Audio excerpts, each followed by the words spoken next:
Yinzers kicking through the door, loud like a jag-off at a pins game fight.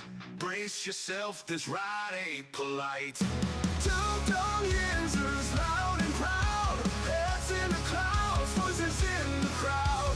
Chaos brewing, they don't play nice. Hold on to your iron and grab your prime anti-slice.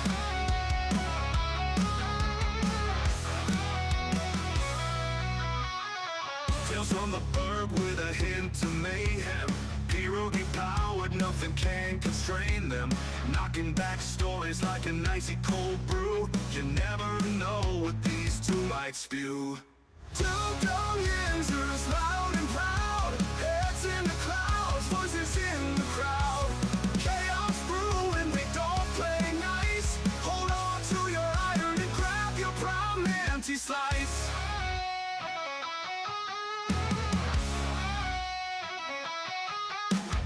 Tales from the burg with a hint of mayhem. Pierogi powered, nothing can constrain them.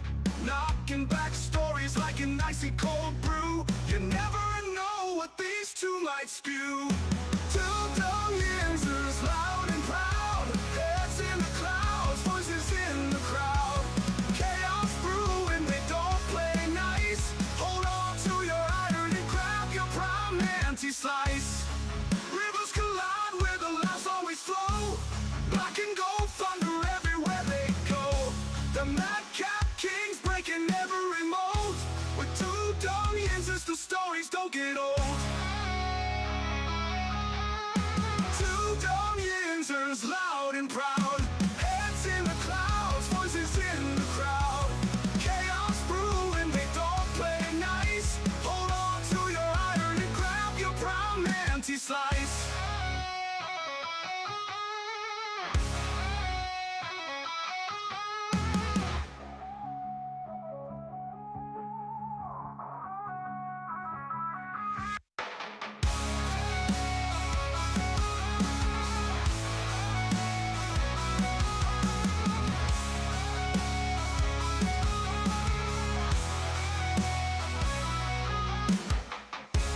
Yeah, welcome back to the show, everybody. Welcome back. That's right. This is the Two Dum Yinzers, and this is episode 946. I like to say to everybody today, welcome back, and welcome back.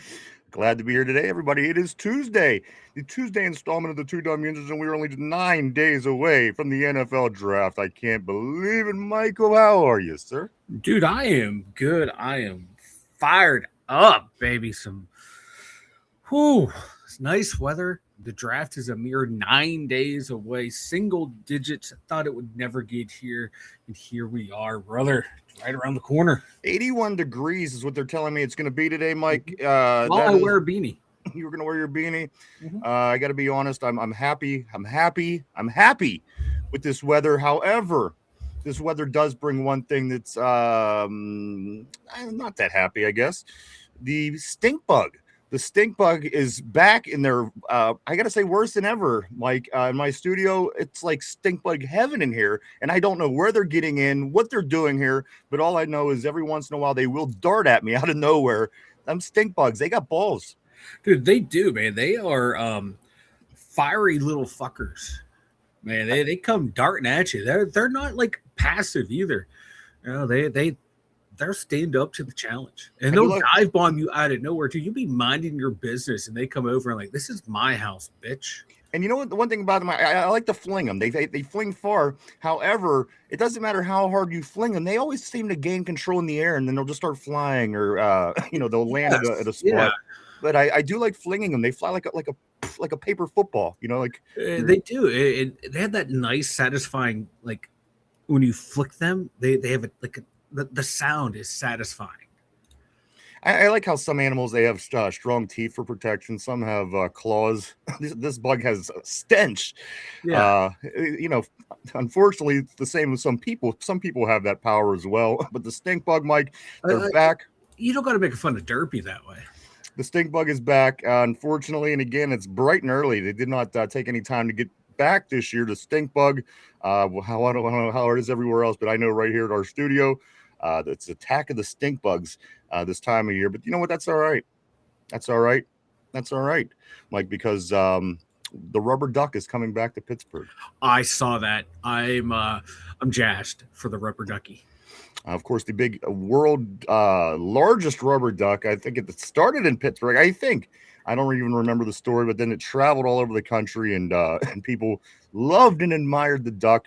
But the weird thing about the duck, Mike, it's going to be in Green Tree. It's not even going to be down near the Oh, draft. I mean, if you're traveling 370, if you're driving the Parkway from the airport, you'll see it, which a lot of people may be going that route.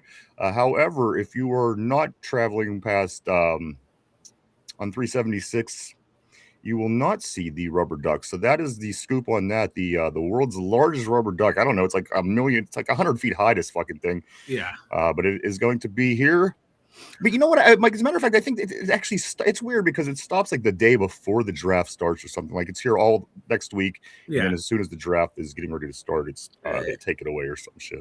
It's probably smart that because you're going to have a potential Penguins playoff game, the draft, and on top of that, you're going to put the world's largest rubber duck in the same area. That's just too many attractions. Going to draw too many people to the area. Unfortunately, one of them had to go, and it had to be the rubber duck. Mike, you did hit on a good point. The Pittsburgh Penguins, they do start a playoff series against the Philadelphia Flyers. They they make it in, of course, with one game left. They still play tonight. It's a 9:00 game against St. Louis Blues on the road. But anyway you slice it, the Pittsburgh Penguins, they still do get a first round playoff round against the Flyers. Mike, we'll be the home team in this series. We'll have the home ice advantage, getting the first few games here. Of course, and then going back and forth across the state for the duration. The Penguins, Mike, this weekend, I do believe they said it's supposed to kick off unless you have any more direct information. I have either April 18th or 19th is when the round is supposed to start. The Pittsburgh Penguins and the Philadelphia Flyers, they've split their series 2-2 this year, Mike. The two losses or overtime wins or whatever, however they do that in hockey. But anyway, you slice them, like it was 2-2 between both teams this season series. The Penguins do finish their, as of right now, 41-24-16. They do again have the Blues tonight, Mike, as they wrap up the regular season in St. Louis, getting ready for that Philadelphia Flyers series, Mike. And it's going to be, and we have this big bet here on the show. Yeah. And it all starts with the Penguins. And if all four of our pro sports teams advance out of the first round, you know what's going to happen. Everybody on the board knows what's going to happen, Mike. You're going to get your hair implant that you've always wanted, Yes, always needed. So I am here for you. I'm always looking to help. So, Mike, the series against the Flyers, I like the chances for the Penguins to get out of the first round. so do I. Against the Flyers in the playoffs with Sidney Crosby at the helm, the Penguins are 3-1, and I like to see that trend continue. The Flyers are going to be the Flyers. They're going to try and out physical you, and the Penguins are going to do what they always do: let you play your stupid games, and we will win stupid prizes because of it. We will take advantage on the power play, and we'll kill you with the star power. And I'm very confident going into this with the Penguins. You know what, I am too. I think the Penguins will get it done. Again, that starts this weekend. It just depends, Mike. You figure, let's say they start Saturday, Sunday, skip a day, Monday, 2 days of travel. The end of next week, they might be in Philly. So it seems, as of right now, we might be able to dodge that bullet with the draft. Yeah. So we will see. We will see, Mike, as the playoff, the round is expected to kick off this weekend. The exact date, we don't know yet. Yeah, I saw too, like you said, the 18th or the 19th. If that happens, it's looking like the games while the draft is going on in Pittsburgh will be in Philadelphia. Pittsburgh. It is Pittsburgh this week, guys, as the NFL draft is going to be here in just 9 days. That is right, 9 days. The Pittsburgh area will be hosting, the greater Pittsburgh area will be hosting the NFL draft here in 2026. We got a lot to get into today regarding the draft, Mike. We have visitors in town today, a lot of stuff to get into, of course. Let me get to just recently what RB had sent us right before we got on the air today. This is the most up-to-date scoop on visitors. Mike, just one moment. Let me pull it up, and we'll talk about this for just a minute. my list somewhere as well too. So this right here, Mike, this is what RB is saying. 3 pre-draft visitors today. Penn State guard, Yes. Mr. Vega Lone, Mike. He again, a lot of people predicting that this is going to be a Pittsburgh Steeler pick really early in the draft. Also, Mike, Iowa guard Bo Stevens. He's coming in for a visit today. In the Ohio State tight end Will Kakmarek is also due today for a visit for the Steelers. Mike, they are down to 25 of their 30 visits. Of course, they only have till tomorrow. Tomorrow is the deadline for the 30 visits. So they get 3 more today. That's 2 because you take off Vega, the Penn State guy. So, Mike, they're going to have 27 visits in as of today. And again, that's out of 30. Tomorrow is the deadline. So whether they get anybody in tomorrow or whether they don't, that's what's going on. As of right now, again, the guard that everybody wants out of Penn State will be in town today. The Iowa guard, Bo Stevens, and Ohio State's tight end, Will Kamarick, will also be here. So, guys, a lot to get into with this draft just around the corner. This is just 9 days from the NFL draft, guys. It's unbelievable. And you know what? I have a feeling it's going to be nice weather. And if it's not, Mike, I was looking at the way they built that stage. It's made in such a way that everything that the draft is doing is underneath the stage. So that's a good thing. So no matter what, smart. It's always going to be going because, of course, the Western PA in springs could be awfully wet. Could be wet. Literally a snow front could come through at any moment. It has happened in the past at this time of the year where we've gotten snow. It sure has, Mike. Let me get into the Pirates real quick before we do get rolling on the Pittsburgh Steelers for the day. The Pirates, not only are they in first place, but they do have the second best record in the entire Major League.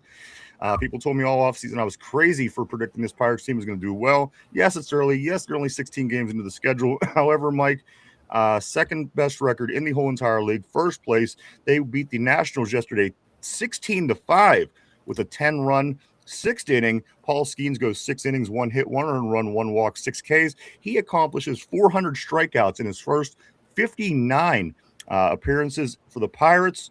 Brandon Lowe, back-to-back 5 RBI games. Mike, this is the first time since the 1920s, and Honus Wagner goes back-to-back 5 RBI games. That is Brandon Lowe. Also, Brian Reynolds, Mike, he had 4 RBIs on the day.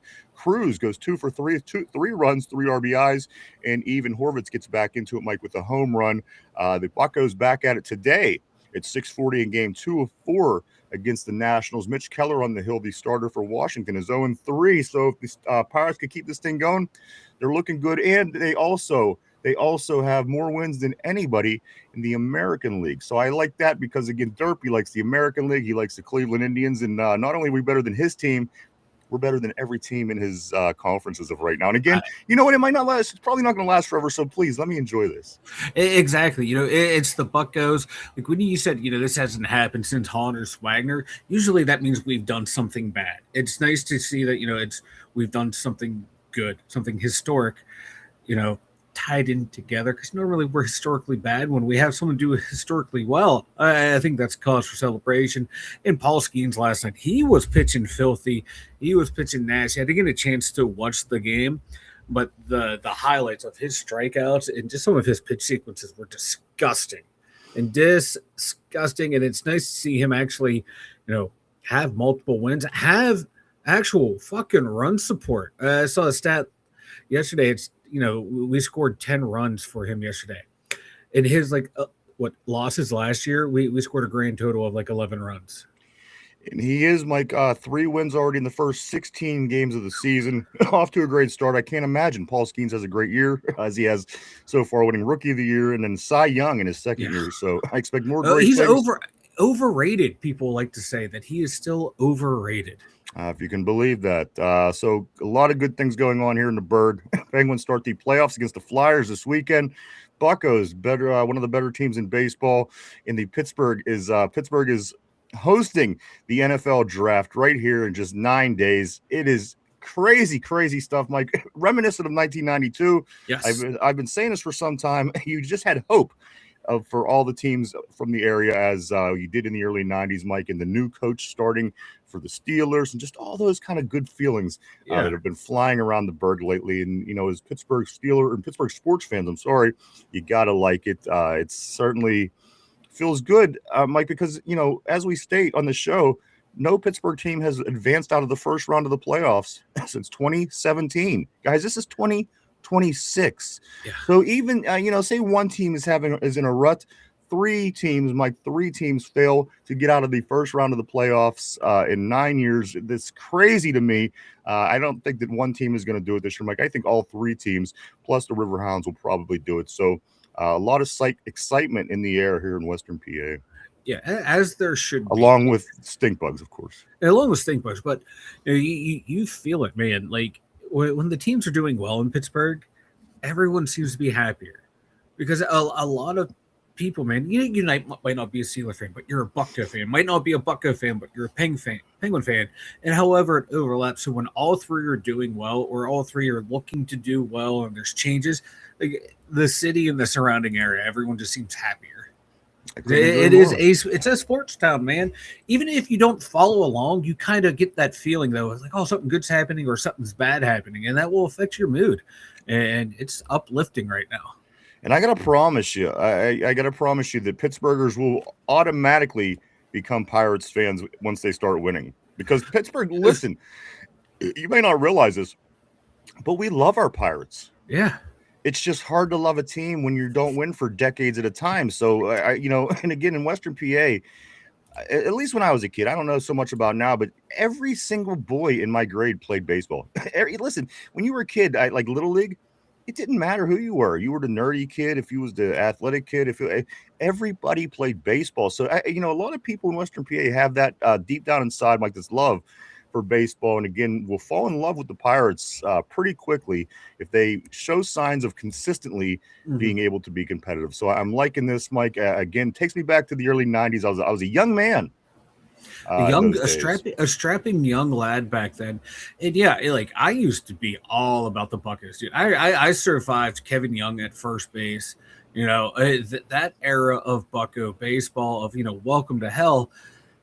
And, I given up on them because you'd see what they do. Scrimping here, not spending money here. When we were doing well, I really did. It was nice. That little 3-year stretch. It's like, oh, cool. But, we could have spent more and done a whole hell of a lot more. This year feels different because they went out and spent money.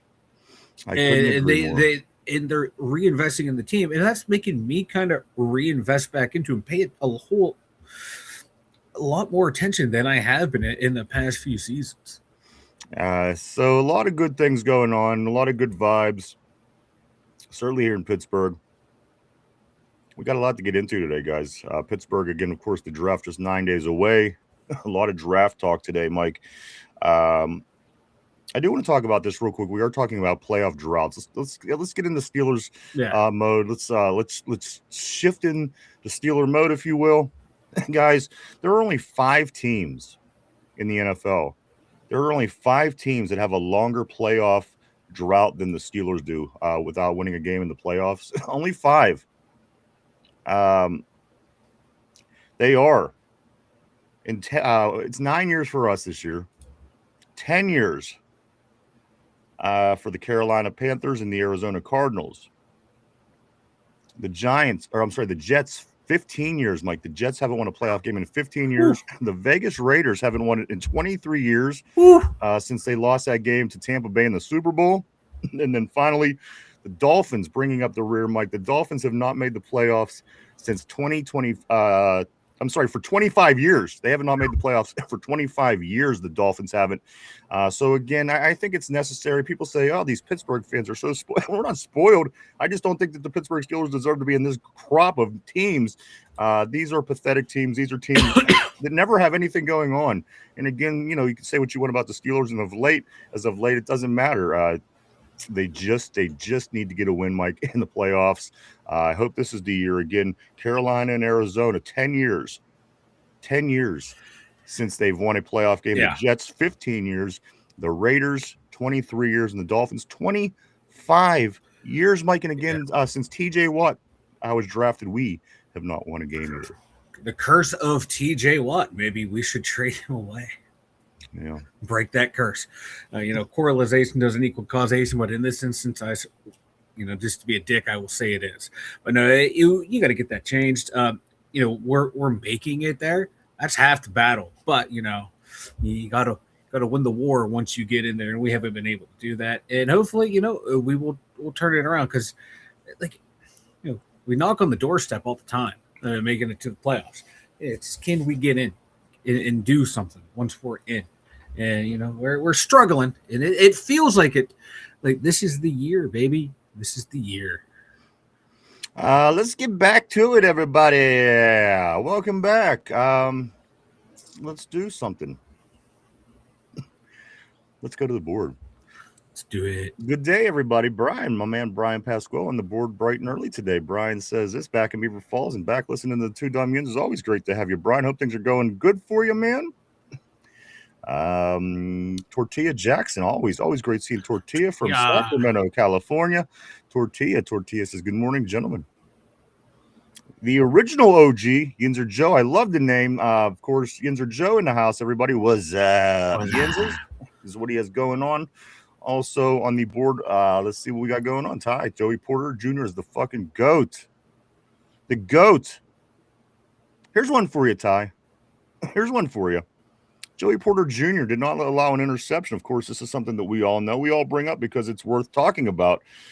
Joey Porter Jr. also gets no respect, Ty says.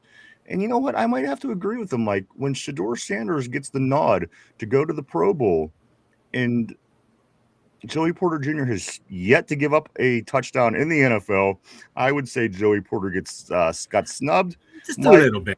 Give this guy his freaking money already. If anybody deserves on this team their money, and they're going to get to it. Don't get me wrong. I'm not saying that that's a problem. Mike, give this guy his money. If there's anybody on this defense right now that deserves it, again, the constant improvement every year. Again, he didn't know how to tackle. Now he tackles fairly well. Very handsy. That goes away. Mm-hmm. And hasn't let up a touchdown yet, Mike. Again, it just, to me, seems like this guy should have gotten some kind of nod to the Pro Bowl, if not the selection, but at least some kind of replacement. Yeah. And Shedeur Sanders goes on to the Pro Bowl. Joey Porter Jr. does not. That tells you what the state of the Pro Bowl is nowadays, Mike. It's maybe Joey Porter Jr. needs to contact some of the cornerbacks that are drafted or selected before him and be like, hey, can you guys sit out the Pro Bowl so can I actually get to this thing and start to get the respect I fucking deserve? Because that's you know how it is, man. It's a popularity contest, and once you're not in that cool kid club, it's going to take you a long time to get into it. But once you're into it, man, it seems like you're back in year after year. Yinzer Joe says this kamikaze bugs. Pretty sure they were individually trained by Japanese Air Force. Of course, the stink bug. Aaron Jade, always great seeing Aaron Jade on the terrible board. Here we go, Steals with the Rockets. I am set for my Tuesday, Mike. I am set for Tuesday, and you know what? I will make it official, and I will make it an official titty Tuesday, if you will. Madam, I request that you immediately send me pictures detailing your beautiful bosom in support of the national holiday known as Titty Tuesday. Now, this is a holiday I could get behind. Yeah. I kind of worry when we play it. I'm afraid Derpy's going to send titties to the group chat. All those dumb holidays they make you, get out and buy a card and chocolates and this and that. Right. Do this, do that. Come on, do something that people actually enjoy for once. Who doesn't like titties? Everyone loves titties. Everybody loves titties. Let's go to Jamal. Jamal says, gang, up in this thing. What up, baby? Always great seeing Jamal in the house, my man. Hope all is going good for you, my man. He follows it up by saying Tortilla's drunk up day drinking with Mom Dukes.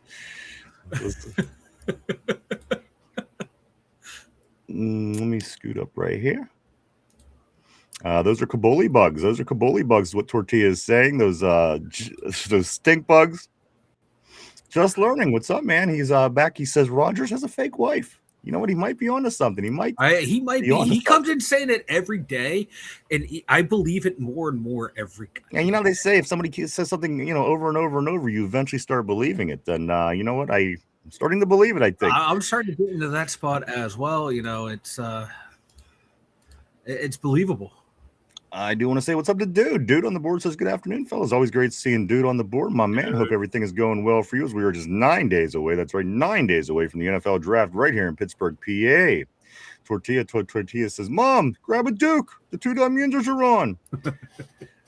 The original OG, Yinzer Joe, he says, this big question, guys. Why is it so important for the organization to keep traditional Steelers defense but not implement the original to back offense that's won us Super Bowls? That's a good point. That's a good question. That's a good question. Let's go up here. Ty says 9 days. Tortilla says Ty Simpson, last visit. Again, guys, we were to 27. Mike, and of course, this is somebody that has not been here on a visit yet. We've mentioned a lot of names. 27, Mike, and the deadline is tomorrow. We have 3 today. 2 of them are going to be counted as non-local visits. Actually, I looked. The Vega one does count. Penn State doesn't count as a local visit, but I think the tight end who visited from Penn State went to school local here, so as a high school kid, so that counts as a local visit. So also, we do have 3 left then. I do want to say this, guys. Yesterday, the meetings did go through. Of course, the pre-draft visits. Taylor Green. As of yesterday, Taylor Green. I lost my board, Mike. Everything is gone. You froze up on your end, brother. Whatever the case may be, I don't have any information, so I just want to let you know. Okay. All right, let me get back at it here. Taylor Green, of course, was in town yesterday for the visit, Mike. He was here also. Spencer Fanu, the offensive lineman from Utah, and Jeremy Bernard, the wide receiver from Alabama. All 3 making it in yesterday for their visits, Mike. And that, of course, got us again to the 25, the mark of 25. As we speak, and again, 3 coming in today, as we mentioned just a moment ago. So the Steelers, it's getting down to it, Mike. We're getting through this period, and I do want to mention it is the guard from Penn State loan, Iowa guard Bo Stevens, and Ohio State tight end Will Kamercheck. Will all 3 be in today for the Steelers for their pre-draft visits. I'm going to have to maneuver a few things here because, again, I don't even begin to know why this is a problem. Still at this point, let's try to scoot back up as far as I can. What a way to get started. I know, right? Ty Simpson last visit. Your Tortilla. You're usually on the friend list. You might be moved over to the enemy list over there with Cody. I do not want Ty Simpson anywhere near this team. I just don't think he has it. I just. Not a fan of many in this draft. You gotta say, Mike. Everyone's talking about Ty Simpson. The guy didn't even have a visit. Yeah. If we're so high on him, yeah, and this is somebody that the Steelers are even considering, you've already gone through 28 people, and he's not one of them. I mean, let's just say he does come in as one of the last visits. It is what it is. But again, does that seem like somebody that you consider to be a high hopeful pick for the team, that somebody that you haven't even met with? Again, people always talk about the smoke screens, but at the end of the day, I mean, unless you really feel that you want Ty Simpson, who even cares? Who even cares about smoke screens and shit like that? Again, Mike, Ty Simpson, not even a visit out of the 28 people that to this day has come to visit. So what does that tell you? To me, it tells me that we have no, unless it's middle round kind of something a little bit later on for whatever reason. And I don't even think that's a great idea. But Mike, Ty Simpson. They met with him at the draft, but they didn't bring him back in. And the quarterbacks they met at the draft, Drew Adler, Carson Beck, Ty Simpson, Garrett Nussmeier, that was it. But then you look at the official visit for quarterback, the only one that overlaps is Carson Beck. He's the only one that overlaps, and they brought in Taylor Green and Cole Payton. So it's, I would, if I was predicting a quarterback to the Steelers, it would be Carson Beck out of that whole group because they met with him twice. And it's just like, hey, we want to follow up or get more information with this guy, or we really like him. Let's see how the process is going along. It just, those top 30 visits usually key you into like who the Steelers are looking at least historically. And I don't see that trend to not continue. So I have a feeling like our first round pick and even our second round pick are going to be someone from these top 30 visits. A lot to get. And again, we have our draft people, and I'm glad we have our draft people because they keep track of all these people and all these names and all this stuff, and they're on it. They're on it tight. Darby and Chopper are always on it tight.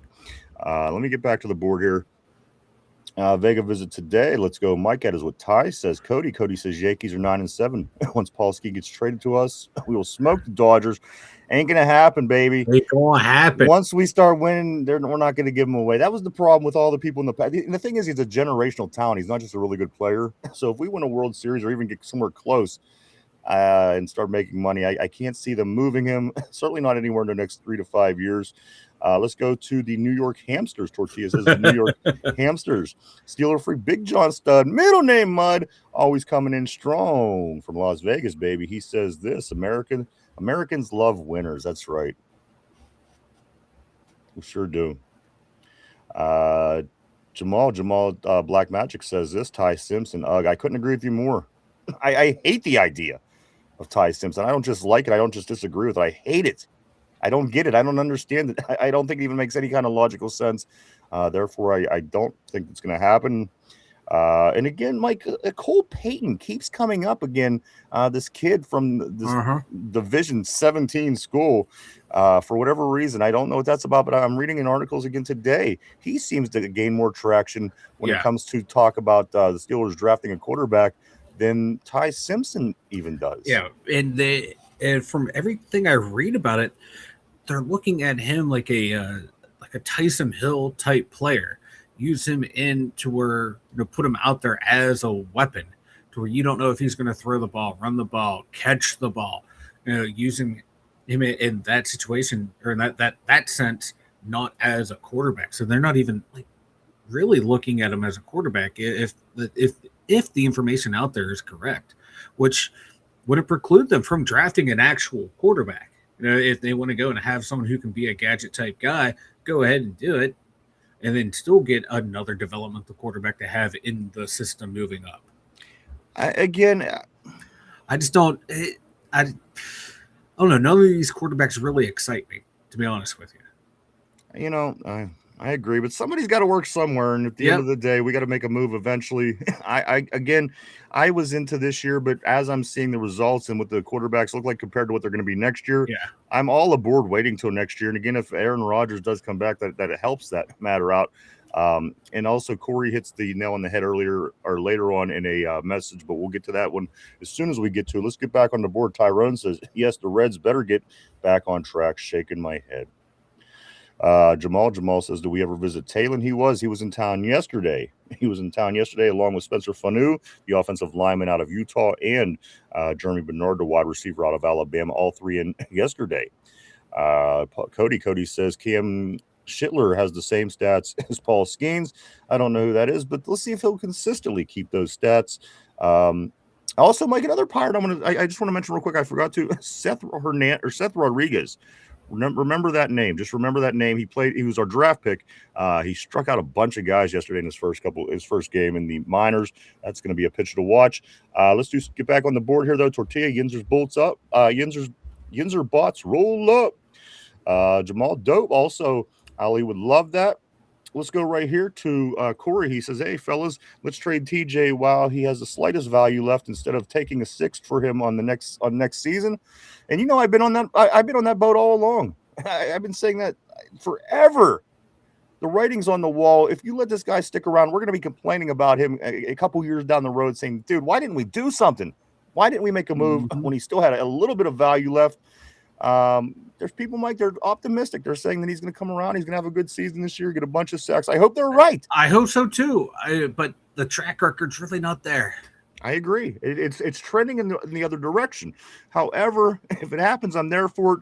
It just doesn't look like it's going to. But again, that doesn't mean anything. That's all just speculation. Let's continue to move on the board. I agree with you, Corey. Corey Beavers, of course, from Don't Drink That. You're into conspiracy theories, UFOs, what the government's up to behind closed doors. Go check out Corey right here on YouTube at Don't Drink That. Go check him out. A really cool podcast with a lot A lot of content. Do go check him out. Don't drink that. Let's get in on Ty. Ty says, I'll definitely take Green 5th round. Let's see. Jamal says, heck yeah, I'd take him in the 3rd. Tortilla, he says, resign Watermilk. Ty says, hell no. Left guard, wide receiver. Talon is what Jamal is saying. Ty says, 4th, the earliest. Tortilla, we have Green at home. Tyrone, he says, 24, the best defense player on the team. Don't I get you, man. He's balling, baby. Let's go to Cody. Cody says, JPJ has got scored on by Roman Wilson, which I wouldn't put that against JPJ. I would put that against some coaches. Put me in, coach. This guy hasn't let up a touchdown since he's been in the league, and I scored against him. Come on, show me some love. Maybe that'll help out getting Roman on the field. Who knows what's going to go down with Roman? Unfortunately, let's do scoot along though. I'm going to go to Ty. He says that's what we were doing today. Cody also. Tortilla Jackson says this. Mark Kabuli was banned from his local Chinese restaurant because he kept asking them for happy endings. Oh. And unfortunately, they were trying to give him real happy endings, but that wasn't what he meant. He wanted real food happy endings, and that was it for him. Let's go to here, right over here. Over there? No, right here.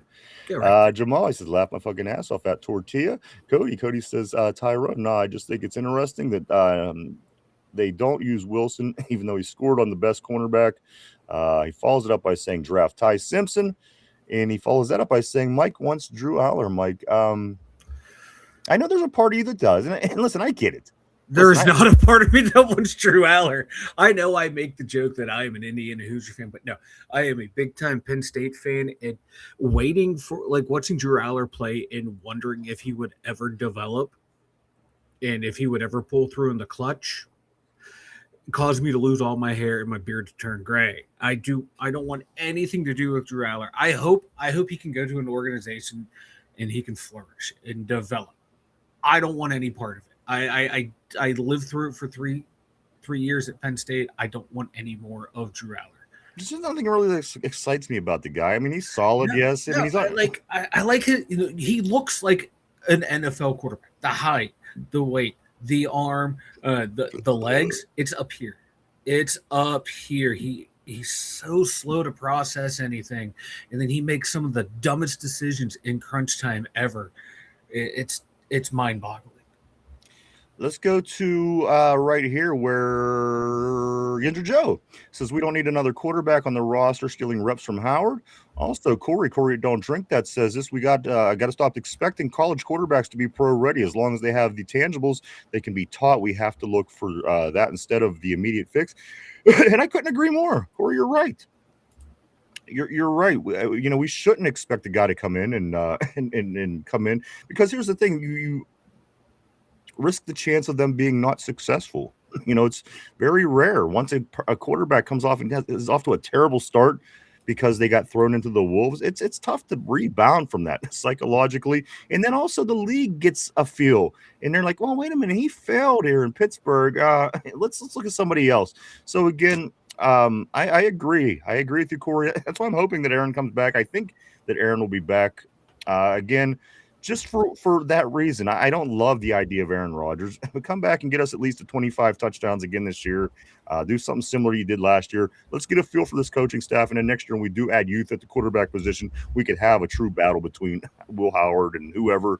But that's just kind of the way it's sitting at this point. I don't think that there's any immediate fix, certainly now, that's going to get us in a better position that we were in last year. So I'm just on his boat. Let's roll with Aaron. Let's hope he can do just as good as he did, adding the weapons that we are and have added, and go from there. And if he doesn't come back, okay, then you roll with the young guy, because after this draft, you're hoping like the team will be built finally complete around them. You know, you'll have more or less your offensive line completely done. You have a receiver core done. Your running back room's already set. Your tight end room is set with your top two guys. You're set at your top two receivers. You get a receiver and get a tight end here in the draft. That room's routed out. So worst case scenario, oh no, we're going to find out if the young quarterback on our roster, or if we draft one, if either of those two have what it takes to be that guy, to be someone we can build on. We'll throw them out there. If they're looking rocky, put the other one in. If they're looking good, you let them go, and something like that. That's the worst case scenario, and that's not a bad spot to be in because you still have a lot of fucking talent around you to elevate your game to make the transition easier. So we're in a good spot, no matter who the we are in a good spot. And the thing is, we don't have a quarterback, but we're in a good spot. Yeah, I mean, it's true. Is it a great spot? No, but it's a good spot to see how the future's going to go because you got talent on this team.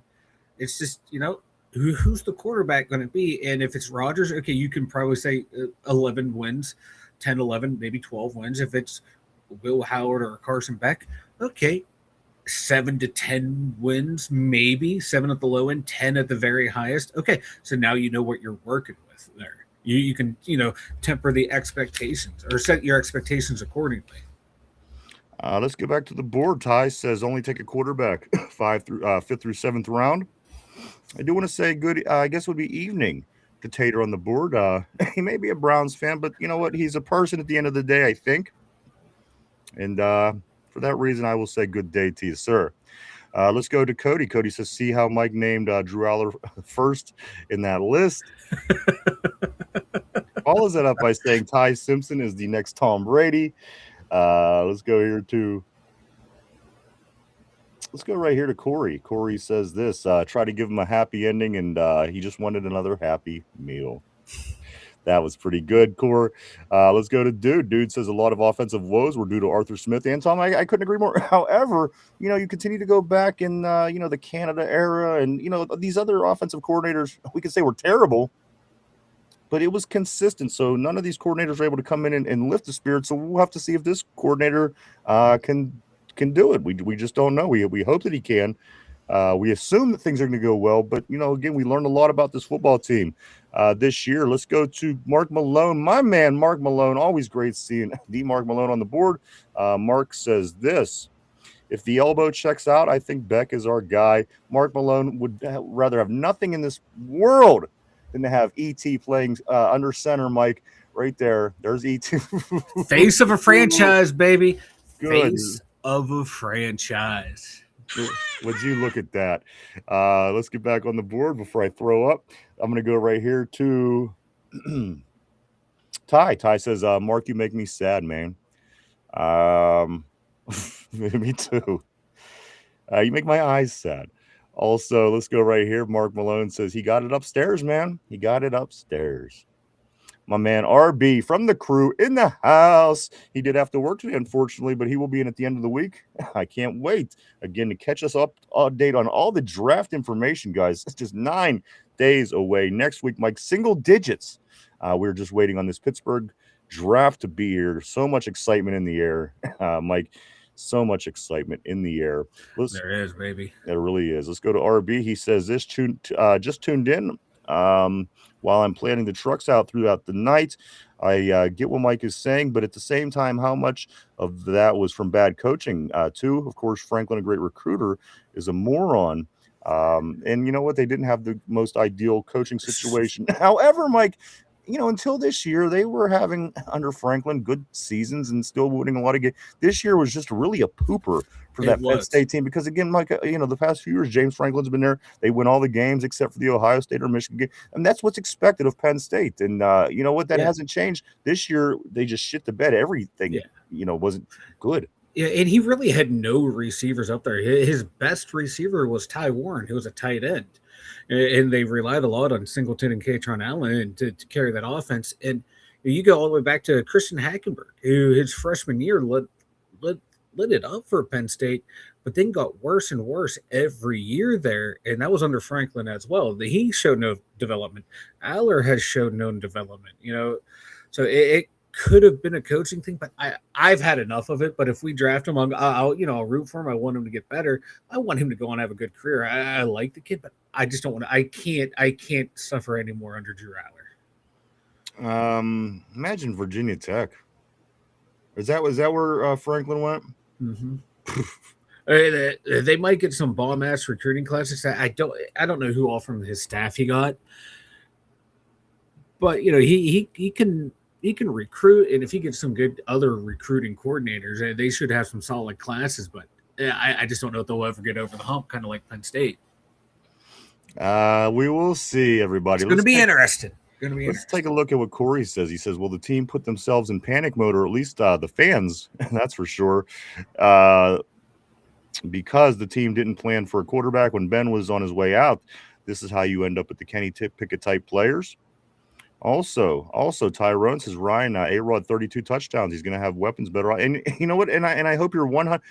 Bro, believe me, Ty, there's nobody. Listen, Ty says some of the most, the things that I like the most to hear.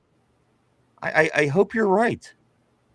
If he could come in and get 32 touchdowns because of a better offensive line, weapons coach, I mean, that is the best case scenario. Man, Ty, I hope you're right, brother. I do. I think everybody in Steeler Nation certainly does, man. And again, if he could do that for those reasons, I'm excited.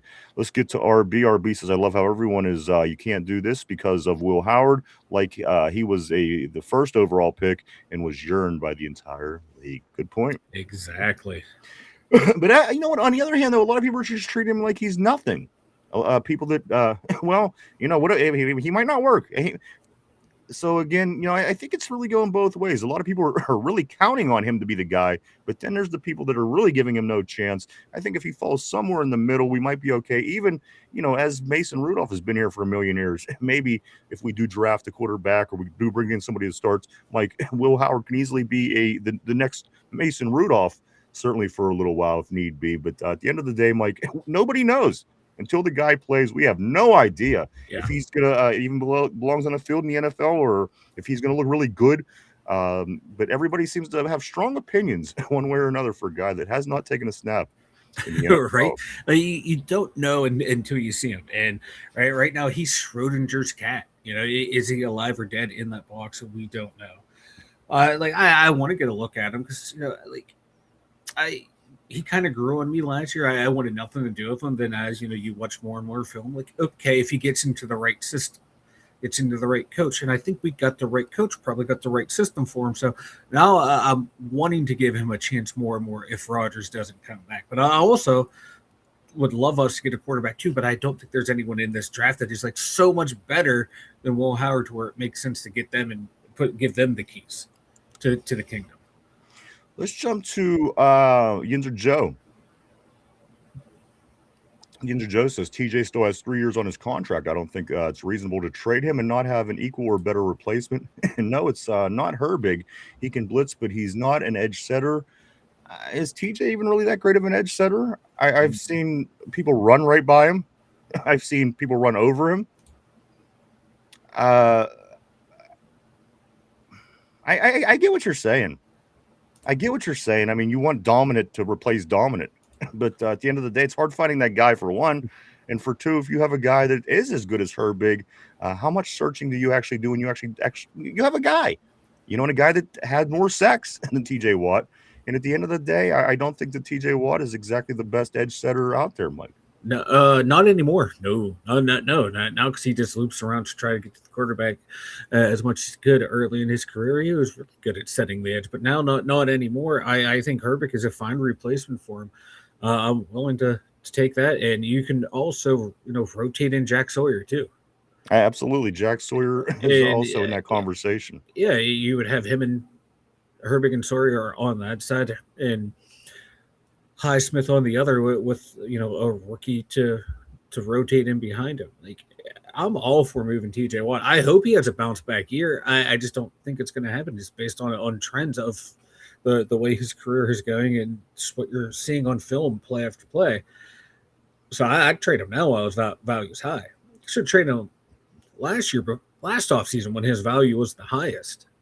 When teams were in the league was still holding him in really high regards, but I think more and more people watch him, they're going to realize he's not the player he once was. He's not to be feared, and there's really no value there. I'm going to talk about linebackers in just a minute. Let me stay on the board, though. I don't want to get behind. Let's go to RB. I think Howard can be a decent starter that don't prevent you from looking for a good starter or a great or elite quarterback. RB, Howard V. I'm not sure what that is. Let's go to Cody. Cody says Mike Tyrone said the same thing, and Arthur still ended up on his college team. So dreams come true. Dude says if the free agents we picked up produce already, I agree. I just by bringing in Michael Pittman Jr., we're already upgraded. Yeah. You got to remember, we didn't have a second caliber wide receiver too in a couple of years. We had a couple of ones at the same time that literally lasted about 8 minutes, and then they shipped Pickens off. I mean, whether you like that or whether you don't, it is what it is. And we haven't had a number 2 caliber or a 1-2 punch in the NFL, Mike, for at least 2 seasons. So again, that already is automatically an upgrade. And again, Michael Pittman Jr. is no pushover. So you got to like. We're again, like the direction, again, just from what they grabbed in the offseason. Everyone loved what they did last year. Everyone said that the defense was going to be great. They weren't. So we went and we replaced guys and tried to make more adjustments and revisions. And again, under a new coaching staff, Mike, so far, I think that we are upgraded. I think so too. It's leaps and bounds better from, don't get me wrong, I like Calvin Austin. I thought he had a role on the team, but, you swap him out for Michael Pittman. I'll take that any day of the week. MBS is gone. He did nothing. Thielen did nothing towards the end there when we brought him in. So just by default, the receiver room's better. You have 2 guys that are consistently around that 8 to 1,000 yard receiving, around 7 to 8 touchdowns in that range a year as your 1 and 2. That's so much better. It just, address the line in the draft, and my God, just keep this thing rolling. Tyrone, he says this RB Howard would be a quarterback 2 in this draft class. He's better than all of them besides Mendoza, even that's close. Let's get to Ty. Ty also says this. Cody, shut the F up. Christopher, my man, what's up? Always great to see Christopher on the terrible board. Christopher says if we don't draft a wide receiver or Vega or Fanu in the first round, would all of our hopes be smashed? No, but you know what? I wouldn't think that would be wise to go outside of those 3 guys. Certainly in that first pick or the wide receiver position or those 2 linemen. Would all of our hopes be smashed and the Boo Birds would become Angry Birds? No, because again, you know what, they don't. Sometimes they surprise us. The Steelers go out and they get a guy, Fatanu, a couple years back. Certainly wasn't who we all were wanting or thinking. But at the end of the day, it was a smart football play. It was, a smart football decision. And they have a right tackle, possibly a left tackle out of this guy for many years to come. So again, the Steelers do that every once in a while. But going outside of the wide receiver position or Vega or Fanu, if they are available, Mike, I think is a stretch. I do believe that it's got to go one of 2 ways. Try to get something on that line or get somebody at the wide receiver at the highest possible position or whoever it is that you see at that position at 21 or moving up that you do like. But, Mike, anything outside of those couple of guys in that wide receiver position, I think that it would not make any sense to draft in the first round. Yeah, like receiver, guard, or if one of there's a tackle sitting there, that's your options right there. Unless for some odd reason a stud corner falls, maybe you go, okay, hey, we'll throw him back there. But really, wide receiver, no line, that should be the play for the team, and then you just base it off who is there. Who do you value more at that point? Do you value Vega more than you value, say, like a Cooper Jr.? That would be the internal battle they have, but it's got to be, for me, wide receiver or O-line. And those are the 2 biggest points of needs when you're coming in, when you're looking at this team's offense. That's logical. I mean, you know, if you think outside of that, you're kind of getting outside of the box. But Mike, you're paralysis by analysis at that point. Just you have to upgrade. You got to fill these positions, Mike. You got to get that offensive line, the left side, worked on, and also wide receiver, I think, is a priority for sure. Ty says, but I want a quarterback from 2027. Also, Cody says if we had prime Ben Roethlisberger right now, we would win back-to-back Super Bowls. Ben Roethlisberger would be the best quarterback in the league right now in his prime. You know what? Ben was unfortunately in the league with Tom Brady and Peyton Manning, Drew Brees, and Aaron Rodgers. There's no other time any quarterback has ever been up against a group of guys such as those. So again, it doesn't seem that he was the top, but look at the numbers. look at the numbers. He certainly is a top quarterback. He's done things that those other guys never did. Yeah. There's certainly records that he did set and things that he done that those guys haven't done. So again, maybe at the bottom of that list, but Mike, that doesn't make him any less impressive or a great quarterback at the end of the day. He just happened to be in a time period that had the Right. GOAT. And come on, these quarterbacks are something else. Yeah, and like Drew Brees might be the most accurate quarterback of all time. Aaron Rodgers might have the best arm talent of all time. Tom Brady was the best winner of all time. But there was Ben running step for step with those guys. More Super Bowls than Aaron Rodgers and Drew Brees, tied with Peyton Manning in Super Bowls. He was a beast. And in this era, Mahomes, and Allen would be your top three. And that's a hell of a top three. And I think he'd have a really good chance, to be at least he'd be number two behind Mahomes, I think. Let's go right here to Corey. More like the face of a Down syndrome pamphlet. Oh, Jesus Christ. Corey's on fire today. I got to admit. That is great. Let's go to Tyrone. Tyrone says, facts, Cody. No, you making sense. And as with the Ben Roethlisberger comment, I do believe. RB says this, Tyrone. No, he's not. You can't say Howard is anything because you literally never seen him. There are a few guys in his class with more physical tools than Will. Proper coaching could elevate them. Cody says this. Cody says this team with prime Roethlisberger would go 17-0 every year, which is a stretch, but you know what? It could have been a lot of fun for sure.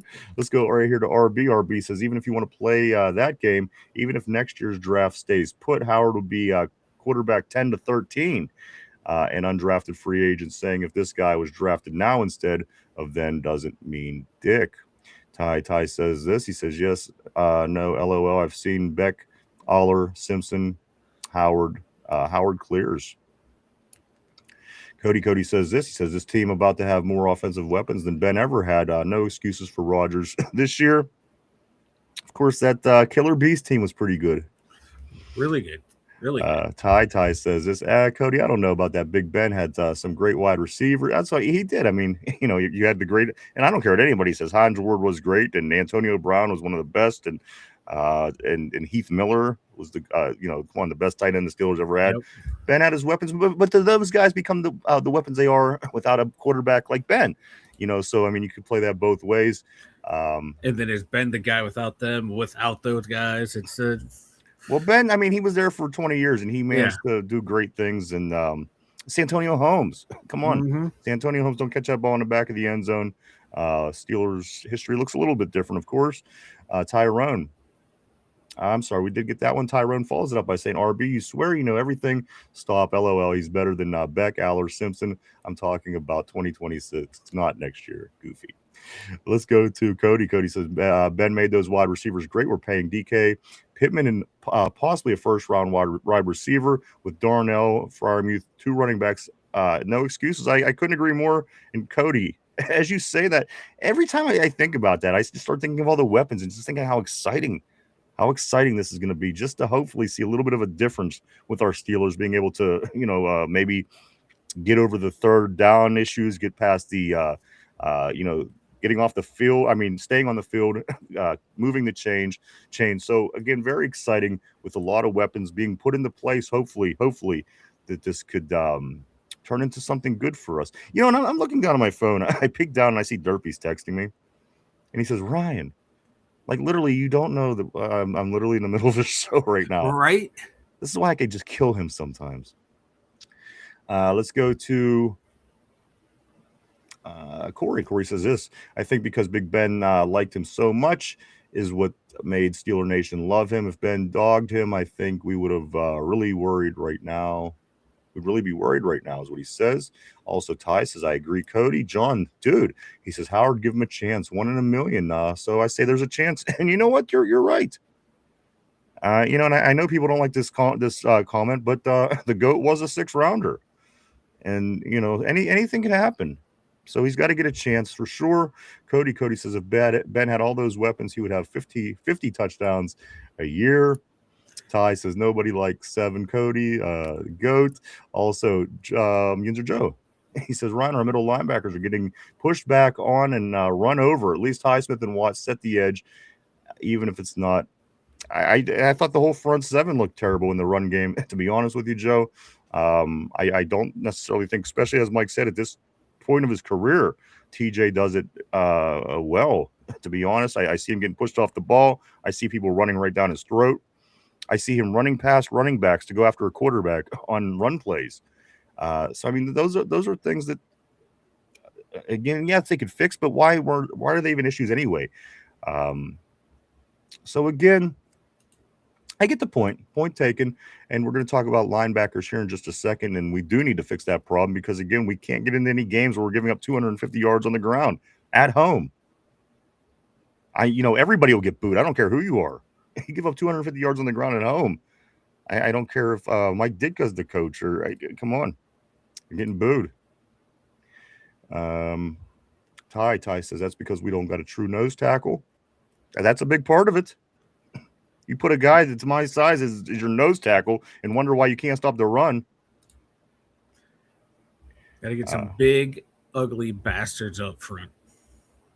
Got to be more ugly. depth, more depth up there. Harmon was a great start because when he's in there, he's a great start piece for this. Yeah, you're right. Like we go from he's not the resolve. We go from giving up 120 some odd yards a game to 80 something when he's in there. You get him and you plug in someone I think you said in the next comment, Dominic Orange, Dr. Corleone, guys that have the run stuffing ability and the big bodies, pieces like those, maybe not those guys, but other guys in the draft that fit the characteristics that we're looking for in defense. That's going to help those linebackers even more. That's going to help bring, may take this team from 15th in run defense to maybe even a top 10 run defending team. Something needs to be done, Ty, as Mike said, Orange or Corleone, the defensive tackle from Cincinnati, of course, follows it up by saying, facts, Big Ben wishes he was in this era. Let's go to RB. He says, I think Vega is long gone by 21. To me, Fanu or a linebacker would be my pick. Both guys have tackle. Oh, I gotcha. Anchor. Tackle guard flexibility, and you could play the board later with some flexibility. Let's do scoot up right here. Trade up. Ty says 17-1. Dude is saying, I do want to say what's up to Sombra. Always great seeing Sombra on the terrible board. My man, hope everything is going good for you, brother. The draft is just 9 days away, if you can believe that. Tortilla says Will Howard gets more bitches, though. Mark Malone says San Antonio and Plex. Yeah, Plex even. I mean, he listen. Early on, he was a disaster. He was running with 3 left feet, it seemed like most of the time. But you know what? He picked it up and came around, caught a lot of footballs for us. And, he, again, another weapon. He was definitely a weapon. Was he even there for Ben? Who, Plex? Yeah. Yeah, they overlapped for a few years. Yeah. For a year. Because Ben was won the Super Bowl in his second year. And Plex was not on that team. So it would have been his rookie year. It was just that 1 year, yeah. Tyrone says, I'm happy we brought in Vega today. Mike, I knew we would late. Again, as that gets us to 28 of our 30 visits, our pre-draft visits, guys. And again, the deadline for the pre-draft visits is tomorrow. Ty Simpson has not been found. RB, Tyrone, Peyton, Green, Aller, and Robinson all have way more arm talent than Howard. With the right coaching and fit, and the guy can be coached up, and Howard can't ever fix his average arm talents. Oh, what's going on with your mic? I muted then unmuted. When I unmuted, I think I routed it. I'm sorry. Oh, there he goes. That's better. Yeah, I'm sorry. Let's go to Sosh. What's up, Sosh? Always great seeing Sosh. He says, what up, you sexy beasts? Great. Greetings from Switzerland. Always great seeing the sexy Sosh from Switzerland. Welcome, brother. Thank you. Great seeing you on a terrible board. We're just 9 days away from the NFL draft. Dude says if D-line can't stop and so many missed tackles. You're right. We're going to get into both. And again, I keep saying that, but middle linebackers is the next topic of conversation. We're going to get to Patrick Queen, some rumors, and some things that need to be done in the middle of that defense. Tyrone says this, stop LOL. You don't know shit what Howard can do. I'm going to leave it at that. Let's go to Mark Malone. He says, yeah, rookie of the year. Let's talk about just stopping the run business, guys. Of course, this was an issue. This is something that we need to improve. And again, even if you have a bad game, 250 yards at home, it's certainly demoralizing, and it's hard. It's hard, and people can say, well, they came back a couple weeks later. They played Miami and shut their running game down, which again I think was an inflated statistic numbers who the Dolphins were playing at that particular time. But at the end of the day, 250 yards on the ground is unacceptable at all, especially if you plan on being a team that's going to do anything in the playoffs. That's a lot of yards. That's a lot of yards to give up and not be able to adjust to stop. So again, middle of the defense, certainly at issue, Mike. Let's get into some of these rumors. This is some rumors that we received from our source this morning. A rumor says talks with Dallas for Queen. It would involve pick swaps and the Steelers perhaps getting quarterback Joe Milton. Mike, was something that came across our rumor board here at the station this morning before coming on. Again, still interest Dallas. They want something. They need something. They don't even care at this point who it is. Just give me somebody with a name to put on the defensive side of our football is what I'm thinking that Dallas is up to. Because what's not to love about a guy that leads the league in missed tackles? You know what I mean? How can you continue? How would you not want the guy that misses more tackles than everybody else? Like they want somebody with a name so bad right now in Dallas to make themselves feel. I'm just saying because again, who goes after a guy that leads the league in missed tackles the way that they go out? They're seeming to be interested in Patrick Queen.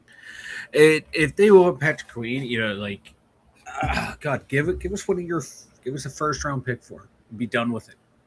I think they have pick 27 or some shit like that as well. I don't want Joe Milton. We have a developmental guy on the roster, right? We don't need another one. I don't get the league's fascination with Joe Milton. He's been bounced around 2 or 3 times already. So for me, he's just a draft someone to develop instead of getting Joe Milton. But, if that's what it takes to get over here, fine, whatever. But if you can get something for Patrick Queen, are you prepared to make that hole in your roster to go out and then draft a linebacker? But if they already have a linebacker in mind that they would like to draft, or a handful of them that they think can, play over Patrick Queen, go ahead and make that trade as long as you have that plan in place. I just don't like making a hole in the roster just to get rid of someone if need be. But, if that's what we have to do, and they have a plan in place, go ahead and execute that plan. If Dallas is willing to give you something stupid for him, go ahead and do it. Absolutely. Let's you know what? Let me say these couple things. So we're going to talk about Patrick Queen here for a couple of minutes, Mike, because I was reading some different conflicting reports, and I don't know if they're exactly conflicting, but Patrick Queen is kind of, he's pretty bummed about Mike Tomlin leaving. He wanted to be here to work and play under Coach Tomlin. So there was a lot of speculation, Mike, again, even on the Steelers side of things, this can possibly work into Patrick Queen, being some motivation for him to move. But Mike, he does come out and say, Patrick Queen does say this, everybody bought into the coach's new process. Of course, talking about Mike McCarthy, this is what Patrick Queen said. Everybody has bought into the new process. I am looking forward to playing under Coach Mike McCarthy. So that was out of the mouth of Patrick Queen. That is out of the mouth of the guy who may or may not want to be traded. That is out of the mouth of the guy who is in the middle of this defense, Mike, who, again, has trumped up a lot of interest from the Dallas Cowboys. I would confidently say he's not going to be here after next season. Mike, will Patrick Queen be here this upcoming season? I think so. And before you answer that, throw in the idea of possibly some movement on draft day. Should we expect a high-profile move on draft day with trades? Again, a lot of people talking about moving picks around. So does anything? What's your prediction? Does Patrick Queen play here? Is he involved in some kind of package? Again, Mike, I think he's the wild card at the end of the day. I understand your idea and your sayings on, do you want to create another hole? And I don't think that's an ideal thing to do. But all in all, Mike, Patrick Queen, what's the near future look like for Patrick? I really do, unless someone offers them, a crazy trade package. I don't see him going anywhere. You got Cole Holcomb, right? Exactly. And Carson Bruner, who he's cool on special teams, but you really going to plug him out there? No. And Malik Harrison, no. So I think he's going to be here unless you get some insane offer, and then okay, by getting this, I know I can get the linebacker I want to replace him. I have a feeling you just let him run out his contract, and then you get the comp pick for him in 2027, 2028, whatever year you would get that compensation for. Go ahead and do something like that. Also, Mike, while talking about Patrick Queen asked about Aaron Rodgers, of course.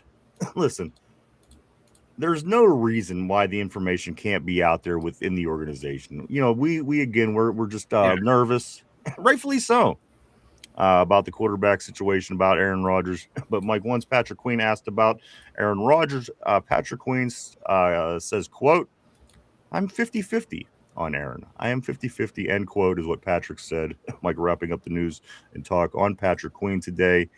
Me personally, I think it's already figured out. I think that it's already, again, to be involved with people you've known for a long time is different than not. Yeah. And I think that says something. And again, there's a part of me, Mike, to think that there's no chance that there's still uncertainty in the air. I think Aaron is coming back or he's not, and I think the right people know. I think they do too, and I think they're okay if he doesn't come back. They're probably like, okay, we'll go with our guy who's sitting on the bench, but they have to know what's going on. They're in constant communication with them, so I'm not worried. The players, they don't sound worried either. Like, cool, if he's here, right? Awesome. If not, we're gonna rock with whoever they give us. Here's the thing, Mike. They trust each other around them. Besides the pitcher in baseball, that quarterback is the most important position to a pro sports team at any level, I think. And for your team to be in the position to not know, I think creates a little bit more angst. And I think you would see it in people's actions and in their words when they're talking. And I don't see that. People, as you're saying, Mike, they just don't seem to care. And in my opinion, if you're saying that you're in the question mark is the most important position on the field in your sport, I think that it's treated differently. So again, for that reason, Mike, I think that the Steelers do know. And I read this morning. This isn't my idea. I'm not going to steal this idea, but I'm going to talk about it. Mike, what if we really go all out next Thursday and Aaron Rodgers comes out and announces that he's coming back at some point during the draft? Mike, what does that do to the city of Pittsburgh? And again, I know that there's fans going to be from everywhere, all around the country. Yeah.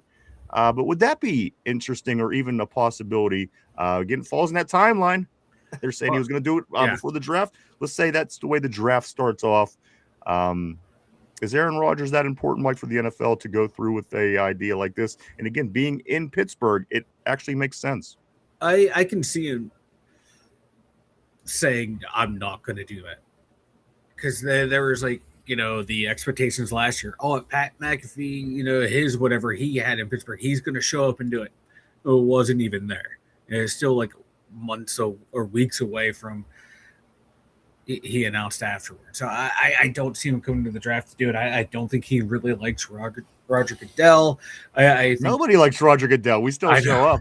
Yeah, I know, true. But I just don't think he would do that. I know he likes to, make some stuff about him, but I don't know if he would do that to shit on over all the younger players. Would you enjoy their spotlight? Listen, I'm already. I would. I'm uninterested about hearing about Roger Goodell. I want to know if you would enjoy it, Mike, if Aaron Rodgers walked out on the stage next Thursday and announced he was coming back to the Steelers. Dude, if he came out there, I'd be the biggest fucking yinzer you ever met. I would too.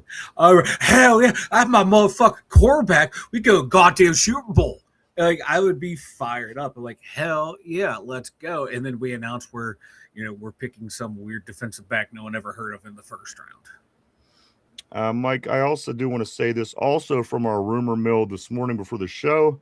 Mike, Philadelphia would like to move on from both Devontae Smith and A.J. Brown via trades and replace them with Lineman And Lane, Mike, this is something, again, just rumors, but again, from our good rumor source, um, just give us AJ Brown already. At this point, I understand that they want to upgrade. They want to get some of the cancers out of the room. Um, I listen, my this was my wish list this offseason. I wanted Joe Burrow. That's not going to happen, of course. I also wanted AJ Brown. And I also wanted Sexy Dexy once I found out he wanted out of New York. Mike, I don't think we're going to get any of the three of these players. I think if you get any one of those players, you're improving your team drastically. But at this point, Mike, it just doesn't seem like it. Philadelphia, they kind of want some young blood at that wide receiver position, as they have a good team already in place and have been working on building this team for many of years. Been to the Super Bowl because of it. Mike, A.J. Brown and Devontae Smith possibly on their way out of Philly?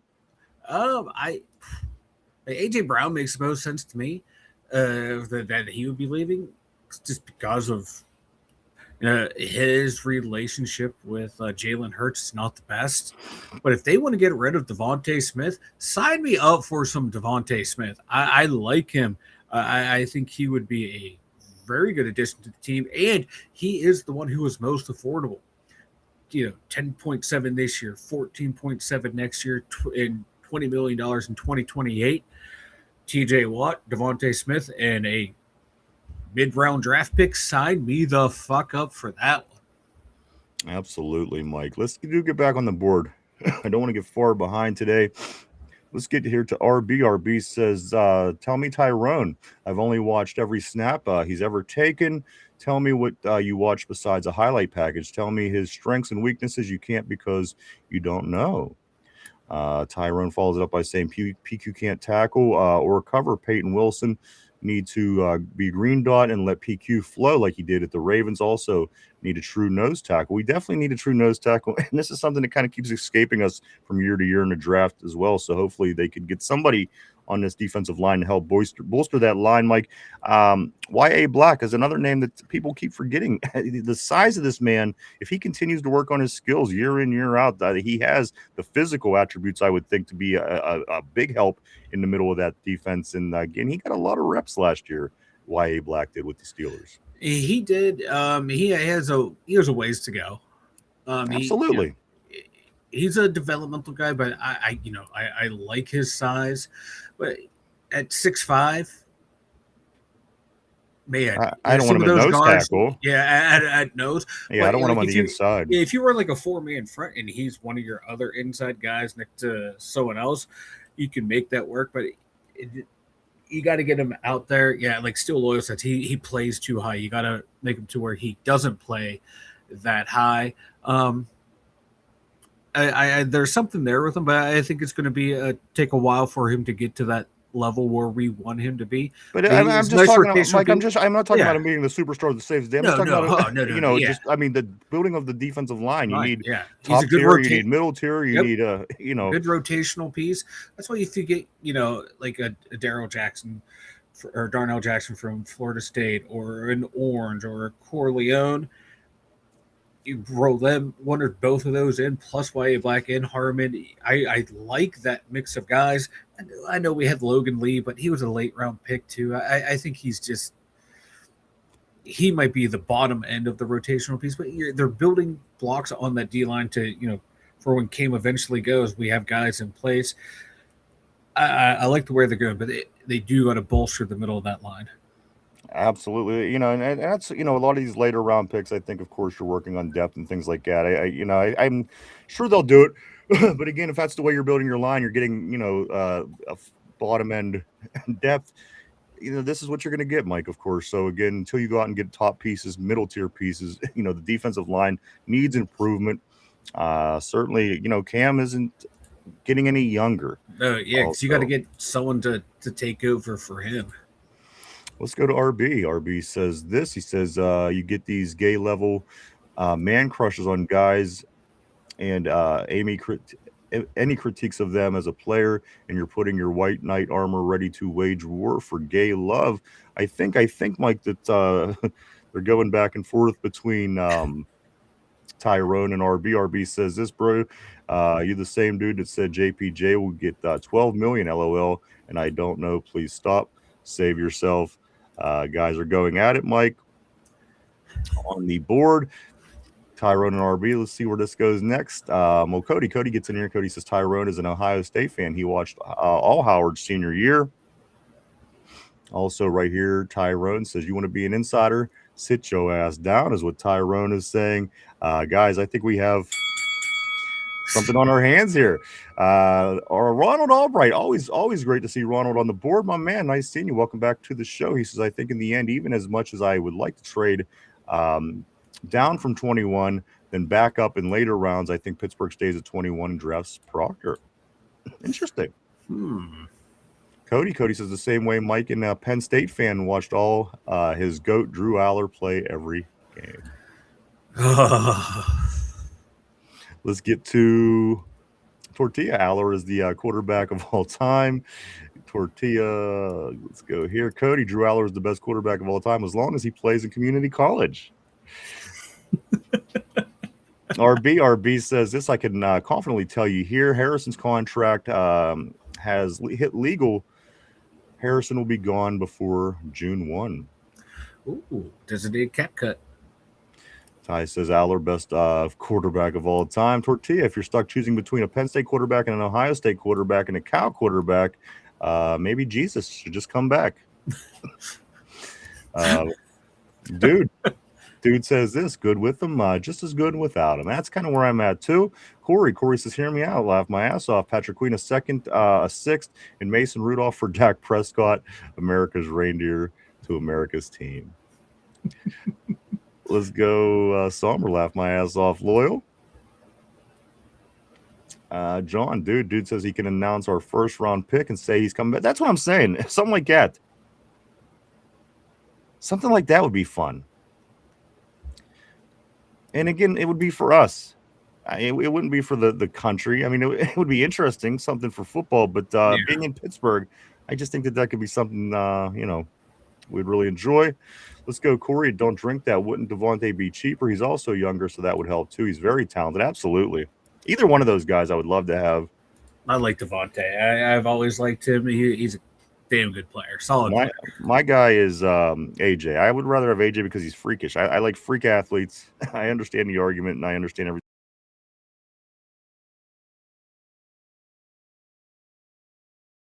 I prefer not to play so high, maybe.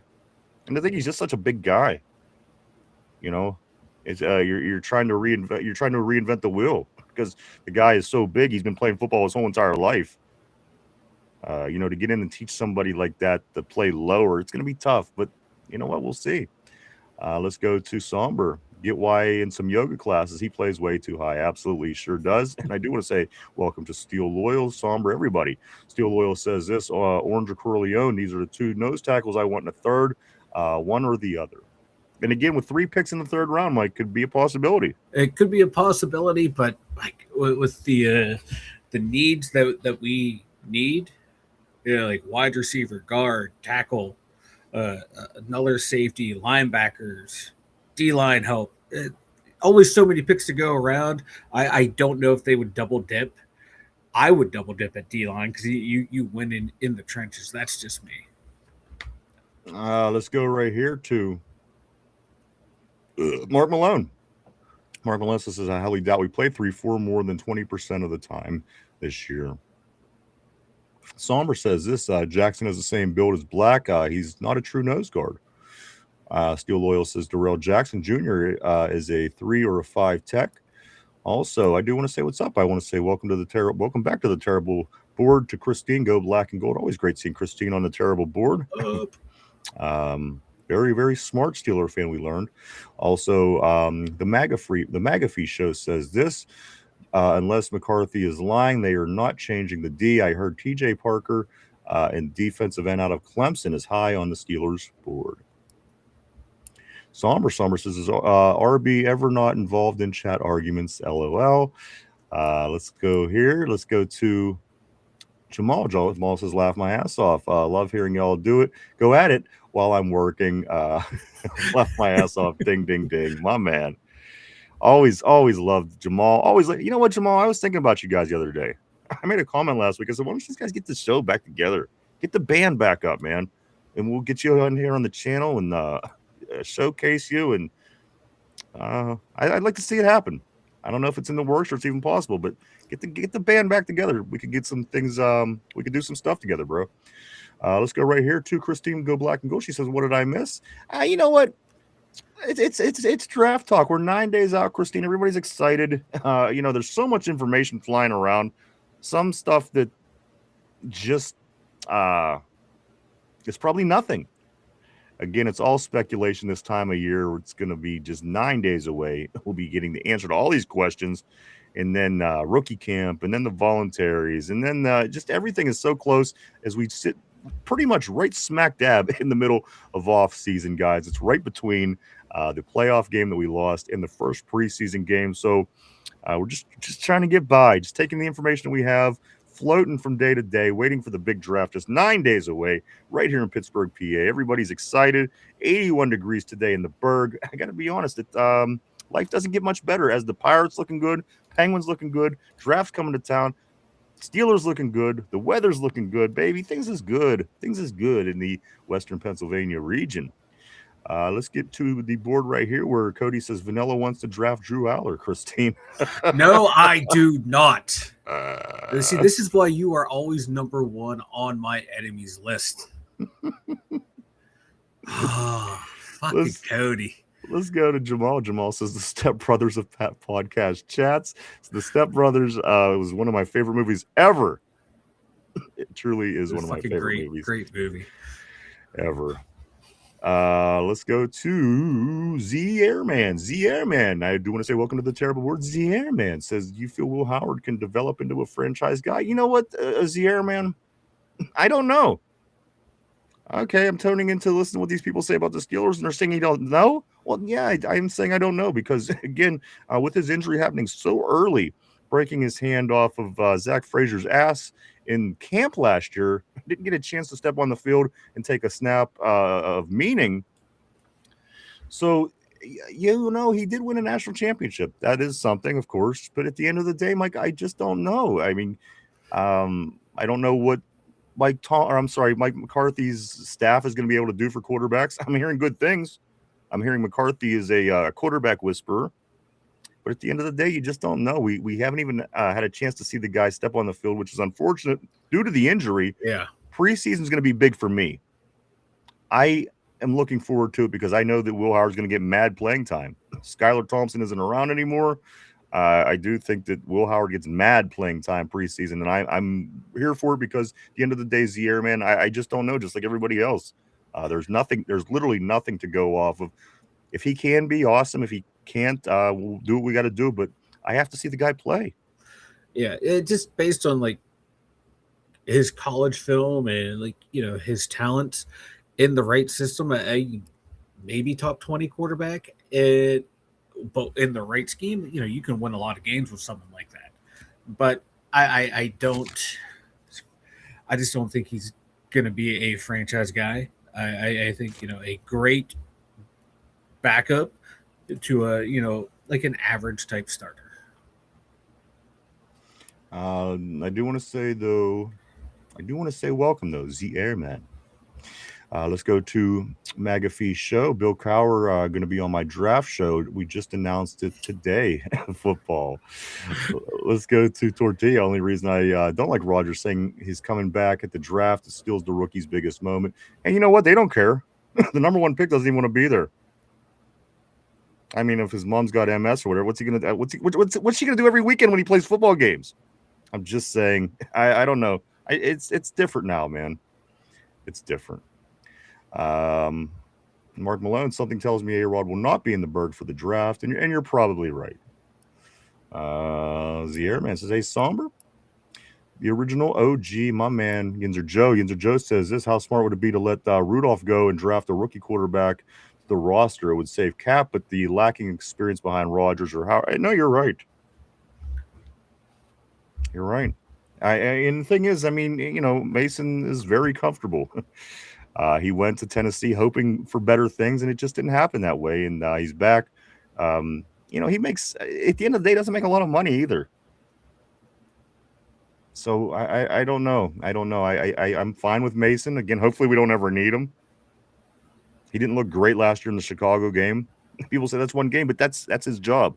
Yeah, One game. Yeah, you got to cut. You know, Charlie Batch was great for coming in that one game and getting us a win.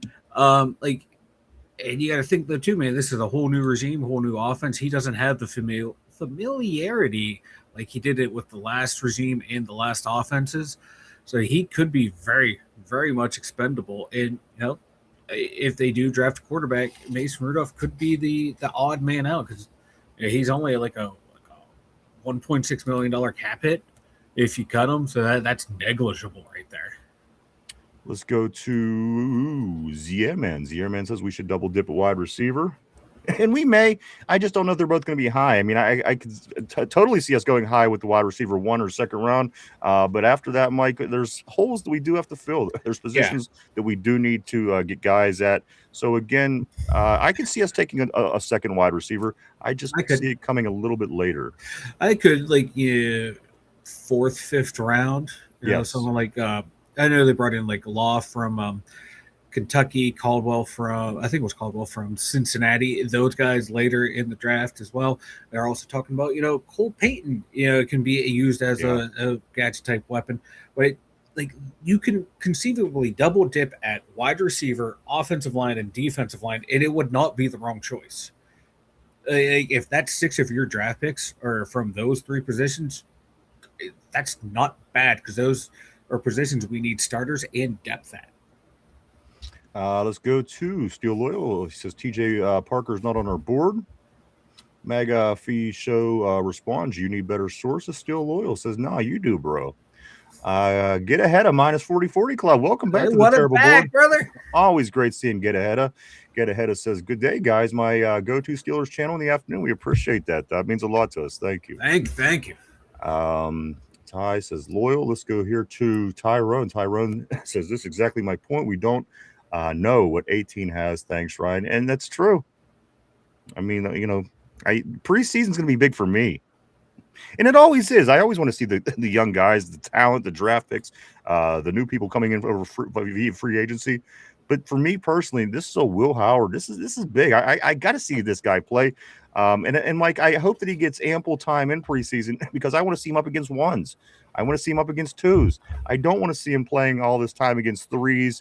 4s, guys that aren't even going to be in the league in a week and a half. Yeah. I have to see him in the larger dose. And again, if they don't go after a quarterback, Mike, Aaron Rodgers, he's again, who knows how it's going to play out with him in preseason under McCarthy. We've seen how it played out under Tomlin. He probably doesn't want to participate. He's been there, done that. He has the experience, blah, blah, blah. All the things that I hate hearing, this, Mike. But again, if you have Mason Rudolph and Will Howard, I do believe that Will Howard should get mad playing time when it comes time to play football in August, and I'm there for it. On top of seeing everybody else, I got to see Pittman. I got to see all the talent, Mike, and the rookies, of course. But Will Howard is long overdue, and I cannot wait to see him play some preseason football. And again, I want him up against 1s. I want him up against 2s. It's got to be. It's got to be that. It has to be. And the 1s in preseason game 1, preseason game 2 isn't what you're going to be looking at come regular season. However, it's the best thing you have to go off at the particular time. I got to see him play. I'm very excited to watch Will Howard play, good or bad. I have to see him play. Yeah, because if he's consistently going out there against 3s and lighting it up, it's going to give everyone a false sense of oh my God, this guy's great. He should be starting right now. It's no, he's playing against guys that are probably going to be out of the league. We're probably going to put him out there with talent that's going to be in the NFL. So to get that fair assessment, like you said, I want to see him out there going against all those guys with mixed it. I want Will Howard mixed in with R1s, R2s, and R3s. See how he operates with the talent around him. Can he elevate those guys that are in the bottom to look better? And can he hang not only with the other team's 1s, but can he hang with our number 1s? Can he get on the same page with the DK in a Muth, in a Michael Pittman Jr.? Those are going to be things to see. And how is he going to command that offensive line? Not the starters who are used to getting that barking orders from veterans in the NFL. Absolutely. Let's get to Steel Loyal. It was if I was McCarthy, I'd have Howard out there all game, every game. And that's the thing. Let's just say that you're getting Aaron back. and he doesn't participate. Again, I hate this, but at the end of the day, I'm having Will Howard play a lot of football. You know what Mason Rudolph has. You know what he brings to the table.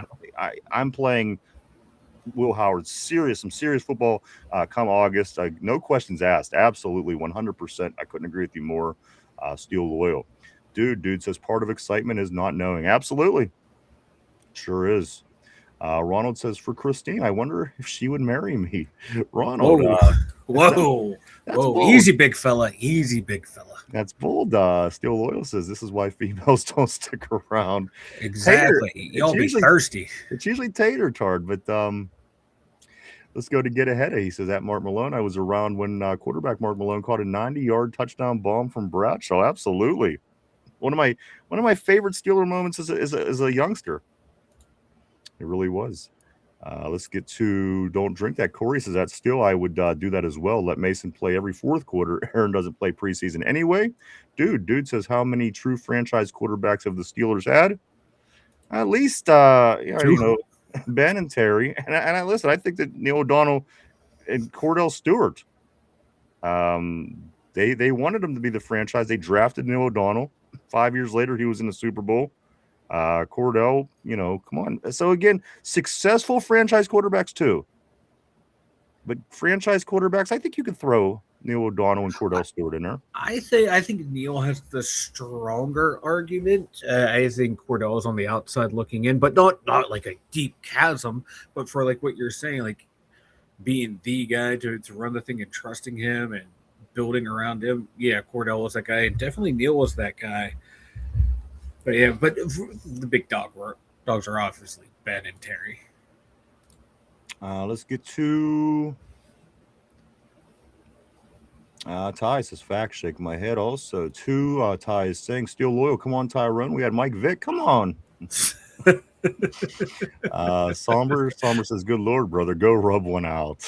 To Ronald, of course, Mark Malone under McCarthy, Magnum could thrive.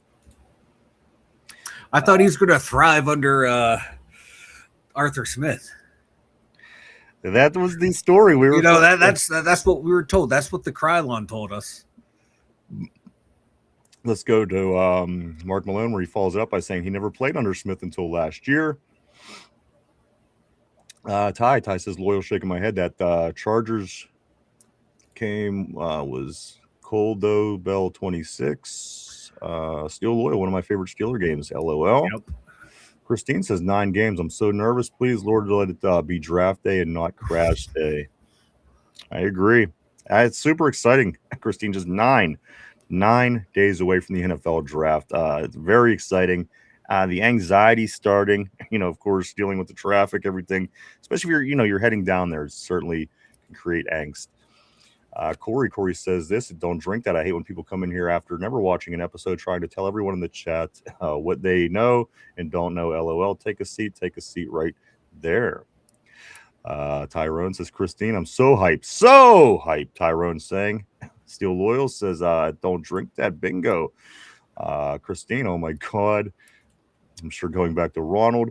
Ronald says this. He says, since it's obvious with our vet signings, we're obviously trying to win now. So what about not drafting a wide receiver in the early round? We signed Stephon Diggs to an incentive-laden contract. I know you don't like that, Mike. I brought that up about a week and a half ago about Diggs. Not a big fan of the Diggs idea, are you? No, I think he's having some off-the-field legal trouble as well. So I want to stay far away from that as I can. I know he was productive last year for oh my God, New England, but no, I want a younger receiver or a couple younger receivers because Pittman and Metcalf, they're 28, 29 years old. So by the time, they're done with their contract, we're going to have at least one guy ready in place to be that number one. And we can go out, use free agency to fill the hole, draft to fill the hole again. So no, I don't want to go out and get a veteran like him. I get a receiver in the draft and get maybe a lower tier veteran, and you roll Roman Wilson in there, and you still have Ben Skoranek too. But I don't want anything to do with Stephon Diggs. Mark Maloney says if Rodgers doesn't come back, we'll likely see Magnum play the first 2 series before Howard sees the field. In one game, I'm sure.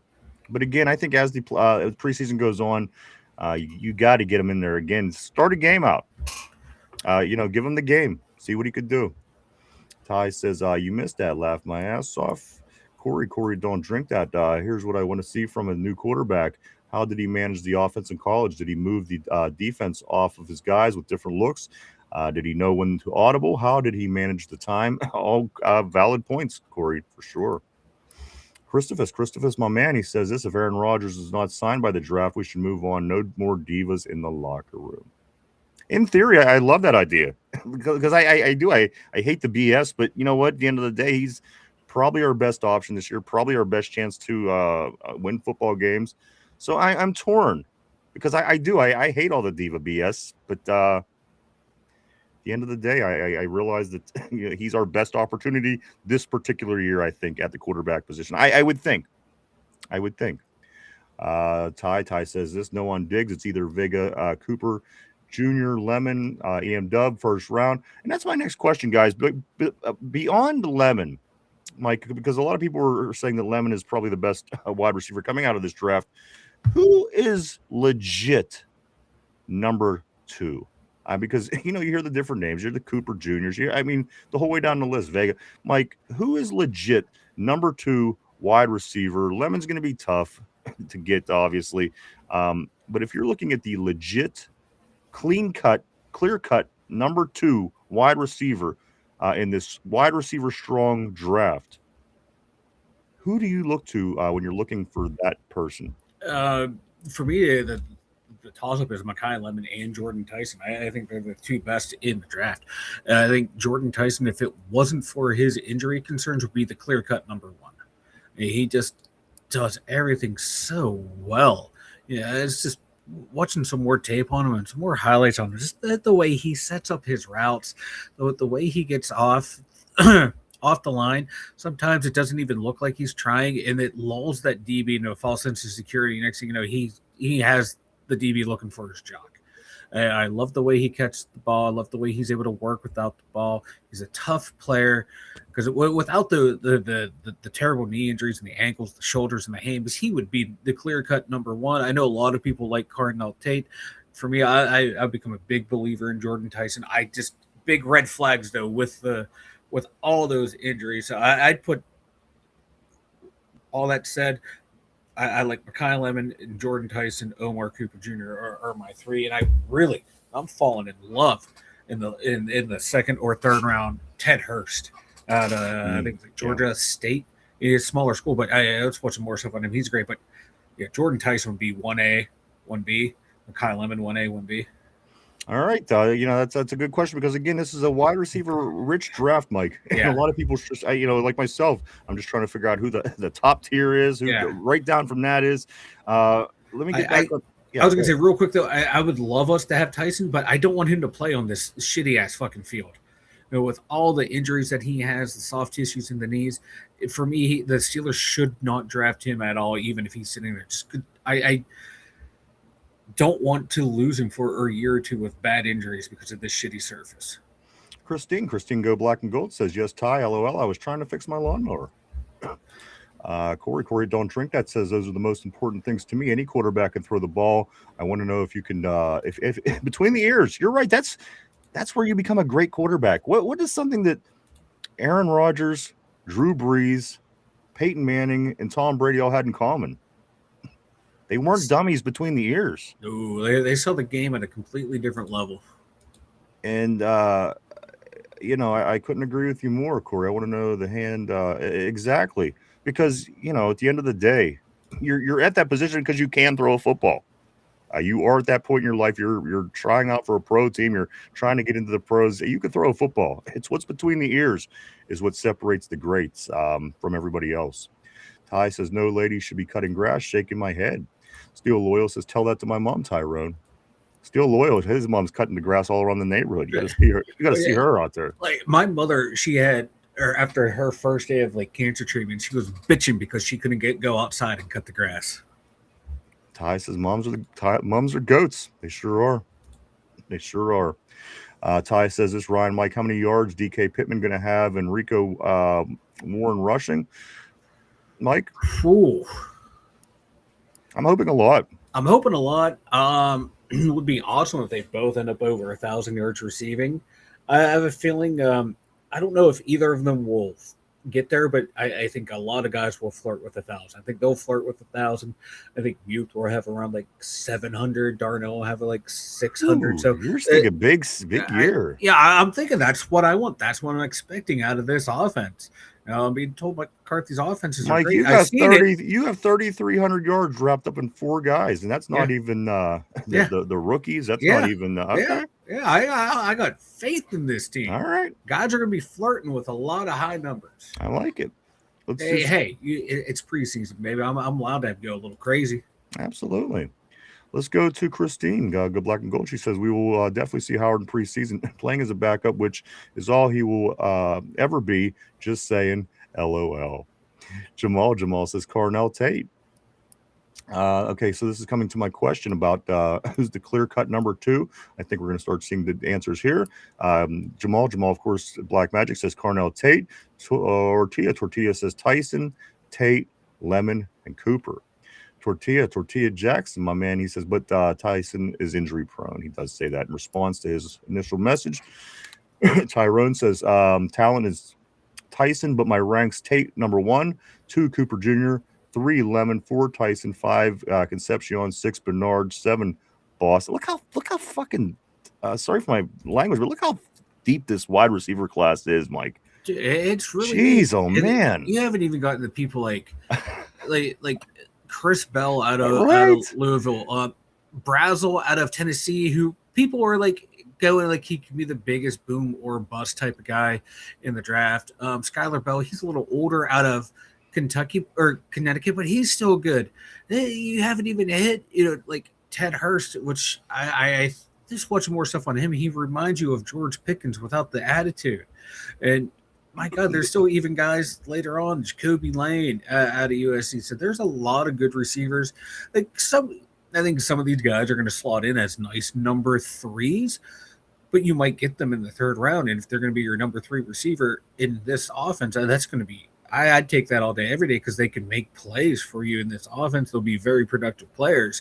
And some of these guys that you might get in the 3rd round, like if you can get a Hurst in 2nd, 3rd, I think potentially he can be a true number 1 receiver. Same thing with like Cooper. I think he's more of an inside guy, but I think he has all the tools too.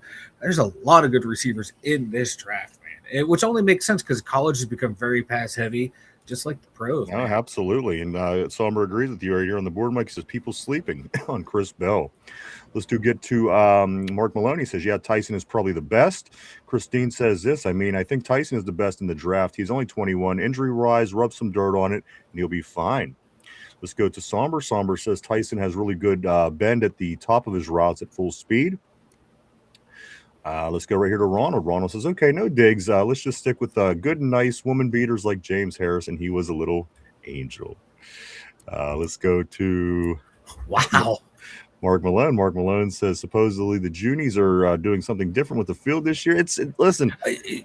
We've heard this in the past. I know we've only been hearing this for about 26 years, but remember when they were having trouble kicking field goals with Chris Brown back in 2001 or whatever it was? This has been an issue. We brought in like the best agricultural scientists from every college in America trying to figure it out. It's been the drizzling shit. I gave you the answer. There's one answer to this, and there's one answer only. You could blame Pitt, you could blame high schools, but Western PA is terrible for the elements, guys. One of the worst spots in the country, and this is why our potholes are terrible here, because the weather is just so inconsistent. And at the end of the day, I think that certainly plays hell on our field, but they are going with the Bermuda bluegrass. That is what's going on, Mike, this year. So hopefully we'll see. We're testing out the waters, but once, as I said, in Pittsburgh, the weather's different. It's different here than it is everywhere else. It is. It's bad. It's terrible. Like, can we just put some of the orange cones on the field, perhaps? From PennDOT, we'll just take them and put them I think so. People were stealing them to take them to the Bucco games. Might as well put it on the goddamn field. And that's part of the home field advantage. We know where the potholes are. We know where the cones are. Somber says people sleeping on Chris Bell. Brissell Bryce, Lance, Skylar Bell, Ted Hurst, Lane, Branch, Antonio Williams, Tyrone is saying. Also, there are a lot. There's mad talent. It's unbelievable.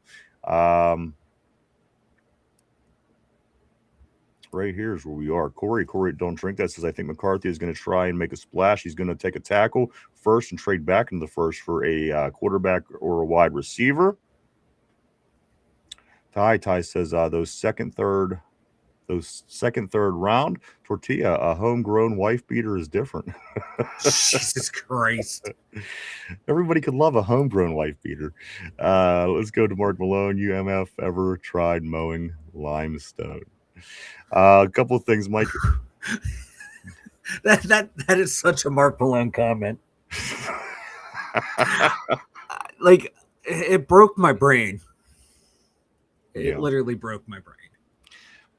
A couple of things, Mike. Let's talk about this. This seems to be something that, just up and down the board throughout the day. I mean, we don't know, of course. We're not going to know until 9 days from now when the draft is going down. Mike, what other positions are at play? I mean, what realistically positions are at play at that number 21 pick? I mean, obviously, a lot of tackle, a lot of guard, a lot of wide receiver talk amongst everybody who talks Steeler draft, Mike. Realistically, of course, needing inside linebacker help. Safety is a big conversation. Of course, the quarterbacks have been coming and going with in conversation. Realistically, when we're talking about 9 days from right now, Thursday night, the 21st pick in the NFL draft, the Pittsburgh Steelers select. Realistically, Mike, what positions or realistically should be expected out of that first round pick? Because again, there's a handful out there. Yeah. And it can only be one. Realistically, what's at play at 21 for the Steelers? That's a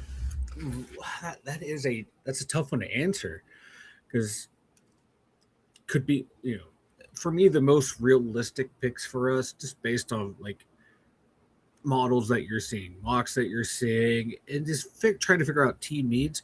Wide receiver, tackle, because I don't think Vega's going to be there, and then maybe safety if they want to go that route, or corner. Those are like the top four most realistic options, with your two offensive positions being 1 and 2.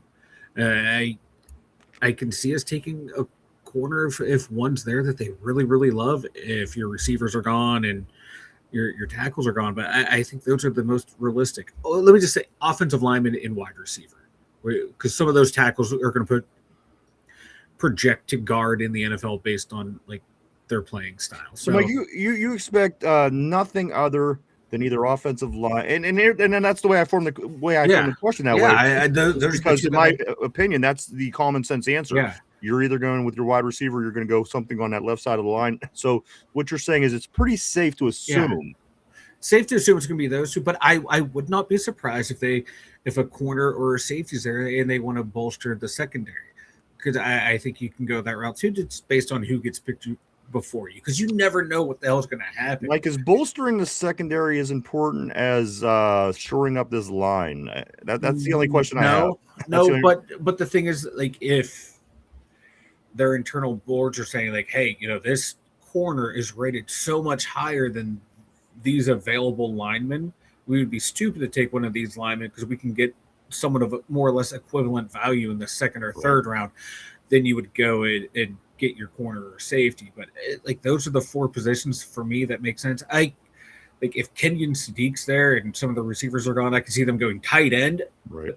But he would be a wide receiver in the NFL. So there's a lot of options to go. So wide receiver, offensive line are the two most obvious, with corner and safety as your 2 or 3 and 4 picks. All right. No, that was definitely what I was looking for. Mike, Steelers sent assistant offensive line coach for multiple prospects at Texas A&M's March Pro Day. Mike, this Texas A&M team, assistant offensive line coach, multiple prospects, Texas A&M. Anybody from Texas A&M stick out to you? I got to pull up my positions because I can never remember guys' colleges. So excuse me. The guard, Chase Benatis. He's someone I've seen Steelers mocked to like second and third round. Some guy later, Don Armajon Reed Adams as another guard, but big one that I knew of was Bizontis. I'm sure Somber will correct me on the pronunciation. He's the one that I knew of. Tackles, I'm not sure they had any, but for mainly the guard is the only one that I knew of. I'm sorry. Yeah, the tackle that RB was talking about in his article the other day. Demetrius Crownover is also a tackle from Texas A&M. Oh yeah. I would say, like, I've seen those names. I'm terrible at remembering where guys go to college half the time. I apologize. Cody says Mel Blunt has dead bodies under that grass. Yes, he does. He killed a man. Somber says, did someone just say tackle? Christine says, I hope we trade up twice. First 2 picks, Fanu or Vega, and Emmanuel McNeil Warren. You know what? Fanu or Vega, if we get either one of them guys, and Mike, as people are saying, they don't even think Vega will be there for us. But either one of those 2 guys, I would be thrilled to death if we end out landing. Because I think Fano is one of those guys too that people are projecting him to he can move in and play Absolutely. guard right away. He has some technique to work on, but everyone has something to work on. I think Vega might be the most complete, and even he has stuff to work on. My biggest fear is Baltimore grabbing Vega. I know, because like we have the same fucking needs. I know, it's insane. That's why, like, if Dallas is on the clock, I'm calling them, and I'm like, what's it going to take to swap picks? Yeah, from 21 to 12. Like how can we make this work? Just to fucking beat Baltimore out on the receiver, a tackle, or a guard. Mike, do you release Patrick Queen in a package to move from 21 to 12? I don't want to. I know, but like I said, if they have an eye on someone in the draft that we're not thinking about, go ahead and do it. Because the way I'm looking at it, you're getting 2 D tackles in the third round. They might say, hey, we get 1 D tackle or none, and we go linebacker to fix our situation there. So then it wouldn't make sense to trade Patrick Queen. But in my eyes, I don't want to. But if we have to, let's do it. Let's go to Christine, where she says safety is what she's looking at. Mark Malone, if you've been in the Ozarks, you know what I'm saying. LOL. Ty says Christine loves her safety. She does love her safety position. I'm going to go right here to Steel Loyal. He says safety, guard, receiver. A lot of safeties, Mike, being brought up under this question. Christine says Steinman. Cody says fix the grass, get some extra toilets, install doors on said toilet cubicles. Somber says left guard, wide receiver 3. Slot left corner, a slot cornerback, free safety in that order. Somber is saying also Tyrone says get Omar Cooper Jr. 21 traded up to 33 for EM Dub and 58 for Rutledge. Christine says, well, we saw what happened last season when Elliott got hurt, and I think Thieneman is one of the best overall football players in the draft. But we also have Savage as well, Mike. He hasn't officially signed, I don't think so. Yeah. But we kind of have some depth at the safety position this year from some of the offseason moves. But definitely they're all on the far end of where you want as far as the age of players. Yeah. Like Deshaun, not exactly young. Of course, Ramsey's not exactly young. Yeah. The whole way down the list, of Brisker, of course, bringing him in. So again, I could see that. And if I have a feeling like Thieneman will be gone, McNeil Warren, he might be there if they want to go that route. But also like the second, third rounds, AJ Hockley, Kamari Ramsey, Genesis Smith, Zeke Wheatley, and Bud Clark are all really good options to take a look at. Absolutely. Tyrone says, or DT. Somber says, as far as starting needs, we can play without a defensive tackle draftee.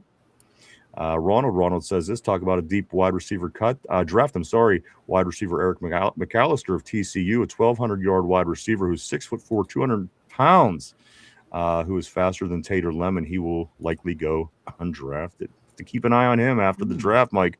Going because you got to remember the day after the draft, people are already running out signing and finding undrafted free agents. So it gets really exciting. This, Mike, the next 9 to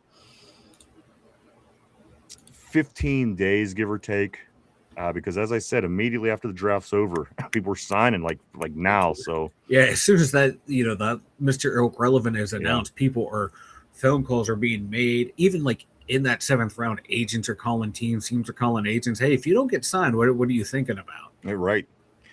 Let's go right here to Ty. He says he's up there for sure. I wouldn't hate it, Christine.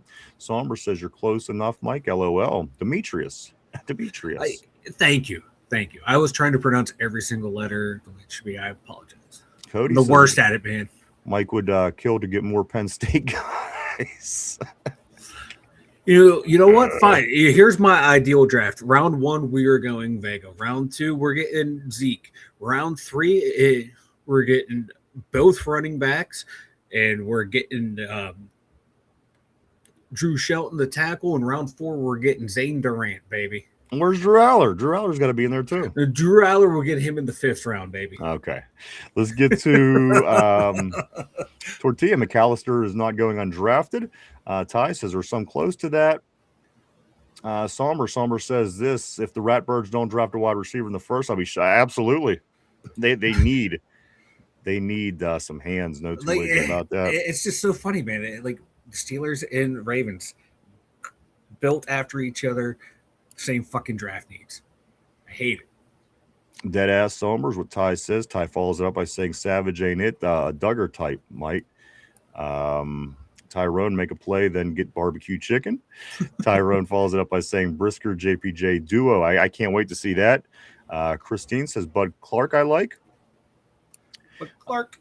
Somber like says, yeah, we're stocked up on strong safeties, LOL, and 70% of the safeties in this class are strong. And that's what I'm saying. It seems like I don't know, for everybody wanting that safety high, but again, if you want a top end safety, that's where you got to get them. Cody says we need more Savages out there. That guy needs to sign so I could buy that jersey. He better not have a BS number. Let's get to what? Right here. I'm going to go to Christine. Christine says this. She says there is a lot of chatter about trading up for Caleb. I mean, that is certainly, I've been hearing that recently, of course. Chatter about the trading up for Caleb Downs. Don't drink that. Corey says, I wish we signed or traded for a big name just to have some excitement. Laugh my ass off. Hey, you never know. You never know what the draft brings. Because again, Mike, here in Pittsburgh, expecting to not just make a splash, hit a home run. The Pittsburgh Steelers are. So again, you don't know. We might see people moving that night. Ty says my dream draft: Cooper Jr., Rutledge linebacker, Hill Jr., defensive tackle, Orange, wide receiver Ted Hurst, safety Bud Clark, and DB Everett. Tortilla follows that. Tortilla says this: I have a dream that Omar Cooper Jr. and Anthony Hill Jr. will run around as little Pittsburgh Steelers. Christine says, I agree, Somber. Ravens will likely have to take a wide receiver, or who Lamar is going to who is he going to throw to? Sure is not going to be Isaiah Bloody Likely. Not bloody likely. Cody says Mike's been denying to say those, or he's been dying to say those Penn State guys. Knew them off the top of his head. Yes, I did, Big baby. talk coming from an Indiana Hoosiers fan. Hey, man, you got to know your enemy, and Penn State was the enemy, man. They took us to the wire, but we pulled it out. Omar Cooper Jr. caught the game winner, baby. So Somber says this. He says Martin Luther Tortilla. Funny stuff, guys. One more topic, Mike, as we are rounding third on the show. Jaylen Warren. We talked about him a little bit yesterday. Jaylen Warren says this: Mike Tomlin stepping down hurt, but I love the energy that Mike McCarthy brings. Mike, this is one thing that I'm seeing that's consistent amongst the Steelers that I hear from. Everybody is really buying into the excitement, the new coaching staff. For that reason, I'm excited. If the guys are excited, I'm excited. At the end of the day, say what you want. If you feel good, you're happy, you're trying to learn, you're trying to improve, that makes me feel good. And a lot of people, right out the cut said, you know what, Steelers, Mike Tomlin walks away, yeah, you're going to be in last place this year. I don't think we are. I said it from the get-go, Mike. I think we land on our feet. And again, all the positive reinforcement that you're hearing from the guys, just talking about how exciting it is, how different things are feeling in the locker room. Mike, that to me leads, again, on top of bringing in players, on top of drafting good players, bringing in free agents, I feel confident, Mike, about this year. I don't know to what level I feel confident just yet, because there's different levels, of course. You're talking Yeah. championship team, you're talking winning a playoff, you're talking about a 12-win team. I don't know yet, but I do know that I feel comfortable because the guys feel comfortable. And for that reason, I am excited, Mike. And again, just getting the feel from the players is certainly encouraging. And this is why I'm starting to like the Mike McCarthy hire more and more. A veteran coach who knows what to do, a guy who's been there, done that, been to the mountaintop, and knows how to deal with, a team, knows how to run an organization, and probably knows, like, hey, these guys have only known one coach their entire career. This guy has been here a long time. I'm going to come in and just like ease in that transition and try to, figure out what the process is, instill mine at the same time, and just keep it going so things aren't a drastic change for these guys. They are creatures of habit. Athletes want to keep everything the same if they can. So if you have a young coach who's ready to come in and I'm going to shake up this organization, that could be a bad thing. And you have someone who's older but been there, done that, and that's Mike, kind of what we need. But he's an older coach, but my God, his mind for the game of football, especially the offensive side, is still there. His offenses are still prevalent throughout the NFL. And he's excited because he's a hometown guy. He got a job with his childhood favorite football team. So if everyone's excited, I'm excited. As on the board, as Christine says right off the next message here, right? If the players are excited, then I'm excited. That's the vibe I'm getting right now. There's nothing that I'm not excited about. Like, again, after the big stomping of by the Texans back in January, who would have thought that we would be feeling this good at this point in the offseason? I feel there was one of them stink bugs. Did you see that? These stink bugs are out of control this year. He's trying to get you. He is trying to get me. But at the end of the day, Mike, I am feeling pretty good about this. And again, the coach is feeling good. The players are feeling good. I'm ready. Mike, and again, a lot of people are feeling optimistic at halfway through the offseason, and that's a good thing because a lot of people started to write us off pretty quickly after that loss, and then after Tomlin, after he steps away. So Ravens fans are still saying we're going to finish in last place, Mike. This is the team that was supposed to win the division last year. Yep. And they couldn't beat us either of the games. They could not. Matter of fact, we beat them 10 of the last 12 times. Remind your Ravens friends that anytime you talk to them, we beat them 10 of the last 12 times. Don't let them tell you different. Let's grab some more of these messages, Mike, as we're rounding third. Let's go right here. Ronald Albright says this, in taking a safety in round one, sorry, but there are no Troy Polamalu or Ed Reeds in this draft, and Emmanuel McNeil, Warren, who the fuck is he? Yeah, he played at Toledo. Steel Loyal says, Ronald, your casualness is showing. Steel Loyal says that. Don't drink that. Corey says, I strongly feel that if Rodgers comes back and it's truly his last season, then it will be a Super Bowl one. I have a hard time believing AR goes out with all those MVPs and one Super Bowl. And you know what? It would certainly fit, under the Ray Lewis walking away with the championship, Mike, and Jerome Bettis walking off into the sunset with the championship. Again, it's a lot has to happen before we're winning a football game in mid-February. But at the end of the day, you've seen it many times. I think it does well for the NFL. I like to think that they don't fix things. Sometimes I question that. But at the end of the day, I could totally be in for a Pittsburgh Super Bowl championship at the end of this season. Aaron Rodgers or whoever.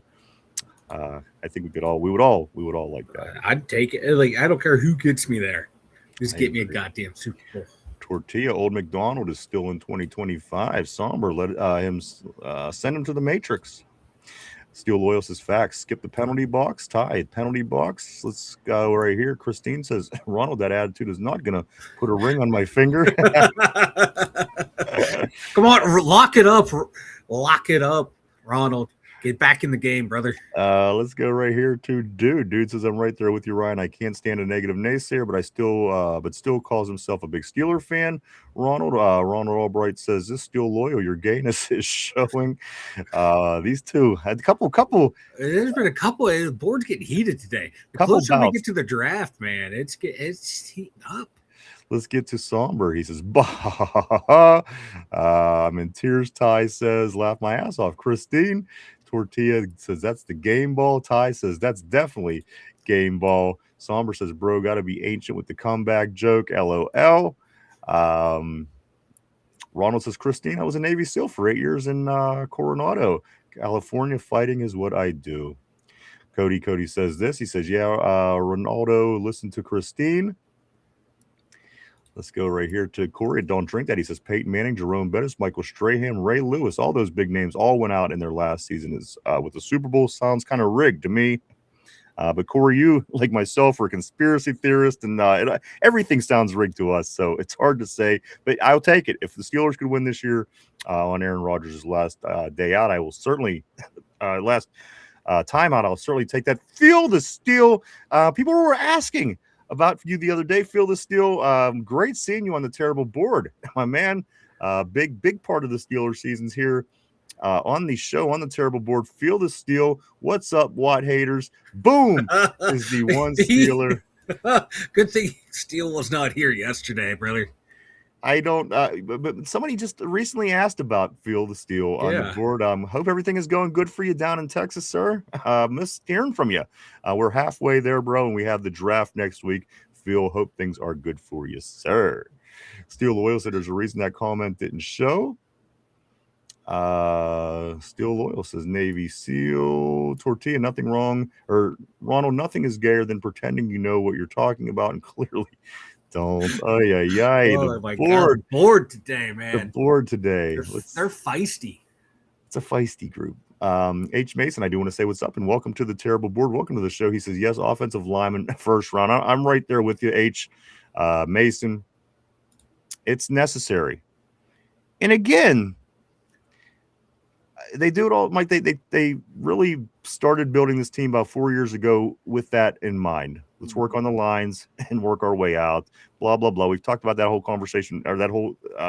We've had this conversation many times over the years. I don't know why you would go away from it this year, Mike. This is why I think that they get that guard or tackle in the first round. That's just me.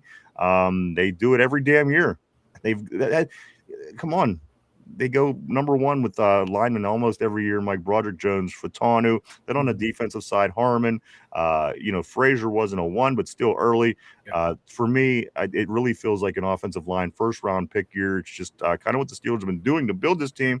But again, now you have Mike McCarthy and company, Mike, working with the draft as well. So you might see differences. My opinion, I think they get a lineman. I think you need a lineman. You have to work on the left side of that line, especially if you want Rodgers, 43 years old, to have his backside protected if he does come back, or a young quarterback trying to learn their way. Offensive line is key. Is very key. I agree, man. Like you win and lose in the trenches. What better way to keep your old quarterback upright? Than an offensive lineman or your young quarterback. Allow him time to see the field, process the field, to find the open guy. Than an offensive line. I hate when teams build by getting all the skill positions and then scramble to get an O-line. Look what happened down in Houston. CJ Stroud had one good year in that rookie year, and they dismantled his offensive line year after year. It's terrible down there. Chicago, first year, they get all these weapons for Caleb Williams. He looks lost. Next year, they build him an offensive line, and he looks like the guy that should have been drafted first overall. So offensive line is so fucking key. It's not a sexy pick, but it's always the smart pick. And offensive linemen have the highest – I think the highest or second highest hit rate in the first round. Steel Loyal says Stolen Valor. Stolen Valor. Somber says a beach seal. Tyrone says, damn, where you been, my guy? Talking to Phil the Steel, of course. Great seeing Phil on the terrible board today. Phil always brings a lot of energy. Let's go right here to Ty. He says it's been hot in the chat today. You ain't kidding, man. It is I don't know if it's the weather being warmer or it's just everybody has got football cabin fever. We're ready. We're ready for some football, knowing that the draft is so close right here in Pittsburgh. Everybody's a little hot today, as Ty said. Phil the Steel says, I'm going to say this, fellas, no more bull. From 90 in the defense, they better show up or else. I couldn't agree more. Wow. I couldn't agree more, Phil. This is a new steal. Has his account been hacked? I'm worried. I'm worried for you, brother. Can you read his messages on the board and realistically ask if his account has been hacked? I'm like, I'm just gonna say, hey. There might if you're be, gonna hack them, you better know how they interact on social There might media. be a tell. Hey. Ronald says this, Tortilla, your opinion is your opinion. I always respect that. He goes on to say this. He says that goes for Loyal and our other Yinzer brothers here. In the end, we were all Steeler fans, and that's right. That's right. We sure are. Sometimes we go at it, but you know what? Sometimes that's necessary. At the end of the day, Mark Maloney says we got lucky with Broadbusterous. Let's go right here to Phil the Steel. Been great, fellas. You know what? I'm glad. I'm glad to hear that for you, Phil, and I can't wait till football season comes around. Steel Loyal, he's going to fight TJ. Phil the Steel says no. Ty says I can't see his message. What's going on? Why do I keep seeing that? Why do people keep saying they can't see messages? If someone's on the vertical. Oh, I gotcha. Yeah. Mike is like, let me see everybody struggle with this for 2 hours, and then I'll tell everybody what's going on. So apparently, I just saw it come up. What? I just saw that we were having people were on the vertical. I put the link back in so Steel can get on the big board. And there you go. Yeah, see, look. He says, I just did it. Like he literally just did it as you heard that click. Literally just did it. I could see at the time he literally just went up. I don't know. I apologize. You know what? So if Phil the Steel, is he over on the vertical then? Is that what you're saying? Yeah, he's over on the vertical. Steel. I put in a link to put you into the to the regular chat room. So come on over, brother. Steel Loyal saying me either. He says I can't see it either. Phil is still opening week. I went fudging shutout. 35-0 victory. We'll certainly take that. As Mike said, there is that link. Ronald Albright says, no Stephon Diggs. What about Juwan Jennings? For cheap, yeah. For cheap, right. You're right. I wouldn't very cheap because he's still out there. I wouldn't overpay for Juwan Jennings, but for cheap, I would certainly take him. Tyrone says, oh, that's right. Phil is still, yeah, I see it, but can't right now. Okay, cool, brother. Gotcha. Somber says, if you simp in the chat, it's fair game. And then Ty says, okay, bet, tell him I said, hey, Steel, we miss you. Here, 90. Mike, why don't you go and tell everybody about the website? Head on over to the Dum.Yinzers.com. Hey, there's a lot of fun stuff over there. We got all of our draft stuff happening over there. We got our social media links to follow Ryan and I. We got the merch store over there. You know, in Bucko season going on, you got Hoist the Cone. Hoist the Cone, and everyone loves Coach. Everyone loves Dick Lobo. That's just some fun little merch over there. Don't have to buy, guys. It's just some fun stuff. But check out the Dum.Yinzers.com. RB has a really good article up about his latest mock draft, the reason why he picked players and how he sees some of these guys switching positions. I highly recommend it. Good article. Check it out at the2dumyinzers.com. Go check it out, everybody. A lot of cool stuff over there, as Mike says. www.the2dumyinzers.com. That is www.the2dumyinzers.com. Guys, it's no different than any other day. Today is time to get in. It's time to get into the trivia. The trivia question of the day. This is also a draft question, Mike. And as I've been trying to continue to dig up draft questions, because it's been about a month.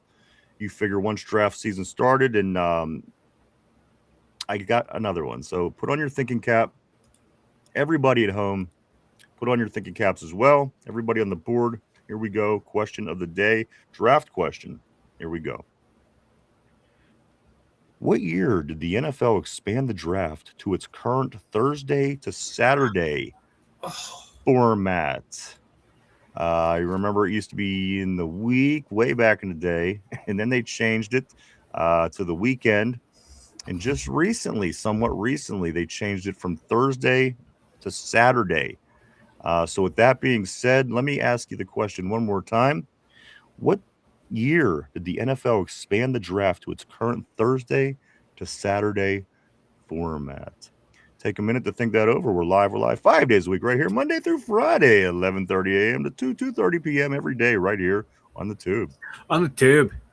Question of the day, one more time, guys, is this: what year did the NFL expand the draft to its current Thursday to Saturday format? I'm seeing some different answers on the board, guys.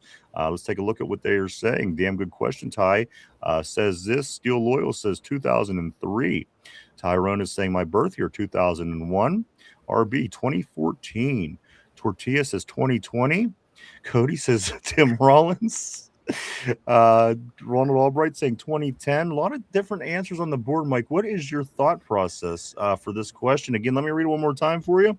What year did the NFL expand the draft to its current Thursday to Saturday format? Not one answer is repeated on the board, Mike. No. 2017 is just coming up now. Yeah. Dude, all different answers on the board.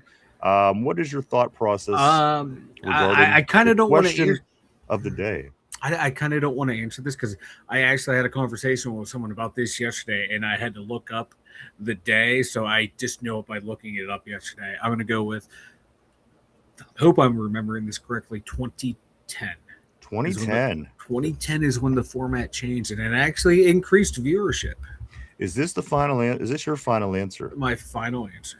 All right, so let me lock Mike in. You were locked into place, Mike. 2010. Let's go to right on the board. Ronald says 2010. Also, Feel the Steel says that Jamal can't steal, brother. Let's go to Dude. Dude says 2017. Ty says Cody the GOAT. Also, Steel says 2009, the GOATed year. Ty says facts, guys. So a lot of different opinions today. If you have a guess, if you think you know it, Christine is saying maybe 2019. Or I'm sorry, 2009. I apologize, Christine. Somber says 69-420.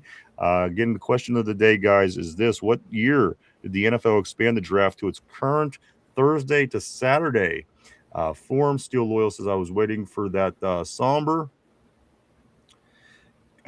Take another minute or two. Throw up your guesses if you think you got it. If you know it, throw it up as well. Mike says 2010 was the year that the draft changed to Thursday to Saturday. I remember being younger, going through the weekend, all the way through the weekend. So this is relatively new. Question of the day. Here we go. You ready? Ready. All right, dude. Thank you, bro. We'll see you tomorrow, man. Question of the day. Here we go. Question and answer. What year did the NFL expand the draft to its current Thursday to Saturday format? Mike says 2010. Tortilla says changing my answer to 2027. The answer, in fact, is somebody did get it right. The answer is 2010. 2010 is correct, guys. 2010 was the year that they changed the draft to Thursday to Saturday, which is what it is right now, which is what it's going to be next week as the draft comes to Pittsburgh, Pennsylvania. Mike, it's looking good at the stadium. They got the stage. It's certainly still a work in progress, but they have 9 days to get everything to where it needs to get. Looking good. The draft coming to town, guys. Couldn't be a bigger event in the city of Pittsburgh, Pennsylvania. Yeah, I'm excited the draft's going to be here, but I missed the 2-day format. I liked it so much better, but I understand why they did it. It's increased viewership tremendously, and the weather spreading it out to different cities is awesome. But the Saturday Sunday was perfect, baby. 3 rounds one day, 4 rounds the next. It was so much fun. Seemed to work. Let's grab a couple more messages on the board here. Steel Loyal, damn, I was close. LOL. Tyrone says Ronald, Mike. Okay, then. Ronald says winner, winner, chicken dinner. And Ty says great show, you bastards. We appreciate that, my friend, as always. Do want to say a few things before we do get ready to wrap things up for today. A lot of sports brings a lot of drinking. And if you're getting ready to enjoy some sports, especially heading into the draft next week, guys, stop and get yourself some Duquesne Pilsner. Duquesne Pilsner, Mike, now available at Giant Eagle in 6 and 12 packs, and also wherever cases are sold. The people at Duquesne Pilsner go out of their way to make sure they include us in a lot of their promotions, and we couldn't be more thankful for the people over at Duquesne Pilsner, Mike. We always have Duquesne Pilsner here at the studio on tap for any kind of special occasion, any sports, any games, anything like this. Mike, Duquesne Pilsner made right here in Pittsburgh. Says on the can, grab a Duke. Grab a Duke. Also, do go check out their and I get it. Everybody does drink. If you drink, stop by, grab some. If you don't, swing by their social media. Show them some love. Hit the follow. Hit some likes. And I'm sure will help and they'll appreciate it greatly. Speaking of social media, you can check us out all over the internet as well, guys. If you want to keep up with what's going on with the two Dum Yinzers on a day-to-day basis, swing by Facebook, check us out. You can go to Facebook, X, formerly known as Twitter, Instagram, Threads, even TikTok. And if you haven't had a chance yet today, do hit the like button down below, if you will. Also, hit the like, hit the sub, share, comment. It all helps in the algorithm, guys. Thank you so much. We appreciate it all. Mike is what Steel Loyal is saying. He's Steel Loyal says Drew Aller visited with the Cardinals today. Mike, a little concerned I can see in your eyes. This is pure happiness. This is happiness. Mark Malone says 2 days way better. Back in the day with the draft. Ty says JPJ to GOAT for sure, but not as goated as Ty. And Ronald Albright says, I love Taylor Green. Having McCarthy work with him and his physical abilities is just a dream. Mike, today's show, thoughts? Really excited that, we brought in Vega for a visit. I think that's key. Like we were talking about, like O-line, wide receiver got to be priorities 1 and 2 going into this draft, especially in the first round. My God, if you lay both in the first and second round, there's ways to make it work to get your O-line and receivers set in rounds 1 and 2. There's a path there, and if they play their cards right, it can happen. And it's going to be awesome. It's going to set that offense up for a shit ton of success. Rumors about Patrick Queen. I hate trading for a hole, but if they have a plan in place how to plug that hole, and it doesn't deter, the other plans of fixing the O-line and the receiver core, go ahead and do it. Because if he's not going to be here next year, get someone who will be here this year, next year, blah, blah, blah. I'm all for it. I'm getting on that train. I was initially against it, but I'm slowly leaning towards it. You know what? There's a lot that we talked about today. Cody says, plug them holes, baby. You know what? And that's the story, of course. Nothing trumps the NFL draft, guys. Coming 9 days from right now. We're down to the single digits, if you can believe that. This time next week will just be 2 days. Just 2 days from the NFL draft, guys. Crazy, but it's coming, Mike. Expected up to 750,000 people down at the Point and the North Shore next weekend. So it's going to be jam-packed. If you are coming to town, do prepare accordingly. If you're already in town, same thing. But, of course, all those things, all kind of things going out constantly on the news, Mike. Security, FBI, safety, just everything. They're working on all that, businesses, so much stuff. So it's going to be a busy time, but nonetheless, it's going to be a great time if you do make your way down to the Berg. If you're again coming in from out of town, if you're in town, anything, guys, do plan accordingly. It's going to be very, very busy. The biggest event ever in the city of Pittsburgh. So keep that in mind. Cody says, get some Flex Seal for plugging them holes. Somber says steel wool and Flex Seal. I do want to say this, guys. I also want to say Phil the Steel. He says, cheers, fellas. See you next time. Black and cool, baby. Great seeing you, Phil. I hope you're I hope things are going well for you down in Texas, sir. And I can't wait to see you soon. Thank you. I do want to say this. Thank you to everybody for coming and hanging out and checking us out today. We appreciate each and every one of you. We truly, honestly do. We wouldn't do it without you guys. Thank you so much. I want to say thank you to everybody on the board. You guys always, without a doubt, never missing a beat. Thank you guys on the board, gals as well. You guys always make this show interesting and keep it interesting. And for that, we couldn't be more thankful. You are the lifeblood of this show. We always say that. We always mean that. And I brag about you outside of here, talking to friends, family, people, just about the knowledgeable people on our terrible board, and just such a great community that has formed, guys. We thank you. We couldn't thank you enough. Terrible board. I also do want to say thank you to everybody that's at home. Maybe you're listening, maybe you're watching in the car, in the gym, maybe at work, even in the stall, at the bathroom, getting away from work. Any way you decide to do it, we do appreciate it, guys. Again, thank you so much to everybody. Mike, tomorrow we'll be back for the Wednesday installment of the show. Again, that'll just leave us a little over 1 week till the NFL draft, Mike. Tomorrow will be 8 days to the NFL draft. Tomorrow also moving an inch closer to the big 1,000th episode. Tomorrow will be episode 947. And as I was saying last week, Mike, it's all going to play out toward the 5-year anniversary in the 1,000 episodes are all going to happen right around the same time. Very excited about that coming up later in the summer, of course, this year. So a lot of big things going on this year for Yinzers and Steeler Nation alike. We look forward to celebrating and getting into all this stuff with everybody, guys. It's going to be a ride. Again, we're very, very thankful for everybody involved, and will continue to be as well. What else? Am I forgetting anything, Mike? I don't think we are. Let me go right here to Somber. Peace, gents. He says, Christine, great show, y'all. Thank you, Christine. We appreciate that.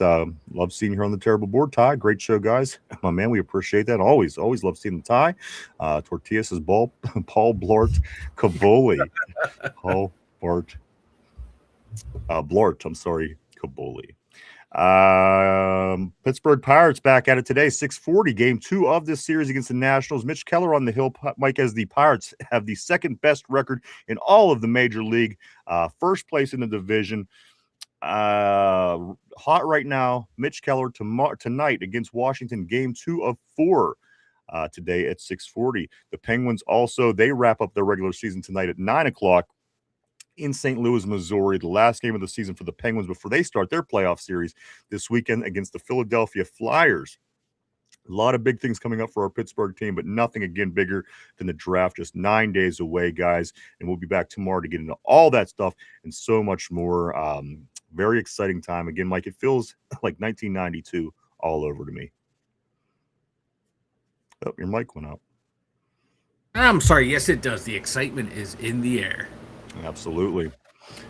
So I think that's it, everybody. I do want to say thank you so much again, everybody, for coming and hanging out. We'll be back tomorrow at our regular time. Thank everybody so much for participating and being involved. I know you guys are just as excited as we are, maybe more, who knows. But we'll be back tomorrow to get into everything. Don't forget, check out the Buccos, check out the Pens tonight, Mike. It all comes down, the big bet comes down to all these teams. They all advance out of the first round. Mike is getting a new head of hair. It's going to be some gray and some brown and some other colors. But you know what? Nonetheless, Mike, it's been a while since you had hair on top of the dome there. It is. It's been a long time. And Cody says Yankees pulled it out their ass last night, came on, and the Angels in the 9th. I did see that. Yankees still don't got as good as record as the Pirates. But hey, I'm just saying. Mike, one more time, I'm going to come around to you. Speak now, forever hold your peace. All right, everybody. Again, thank you so much. I hope everybody has a safe Tuesday.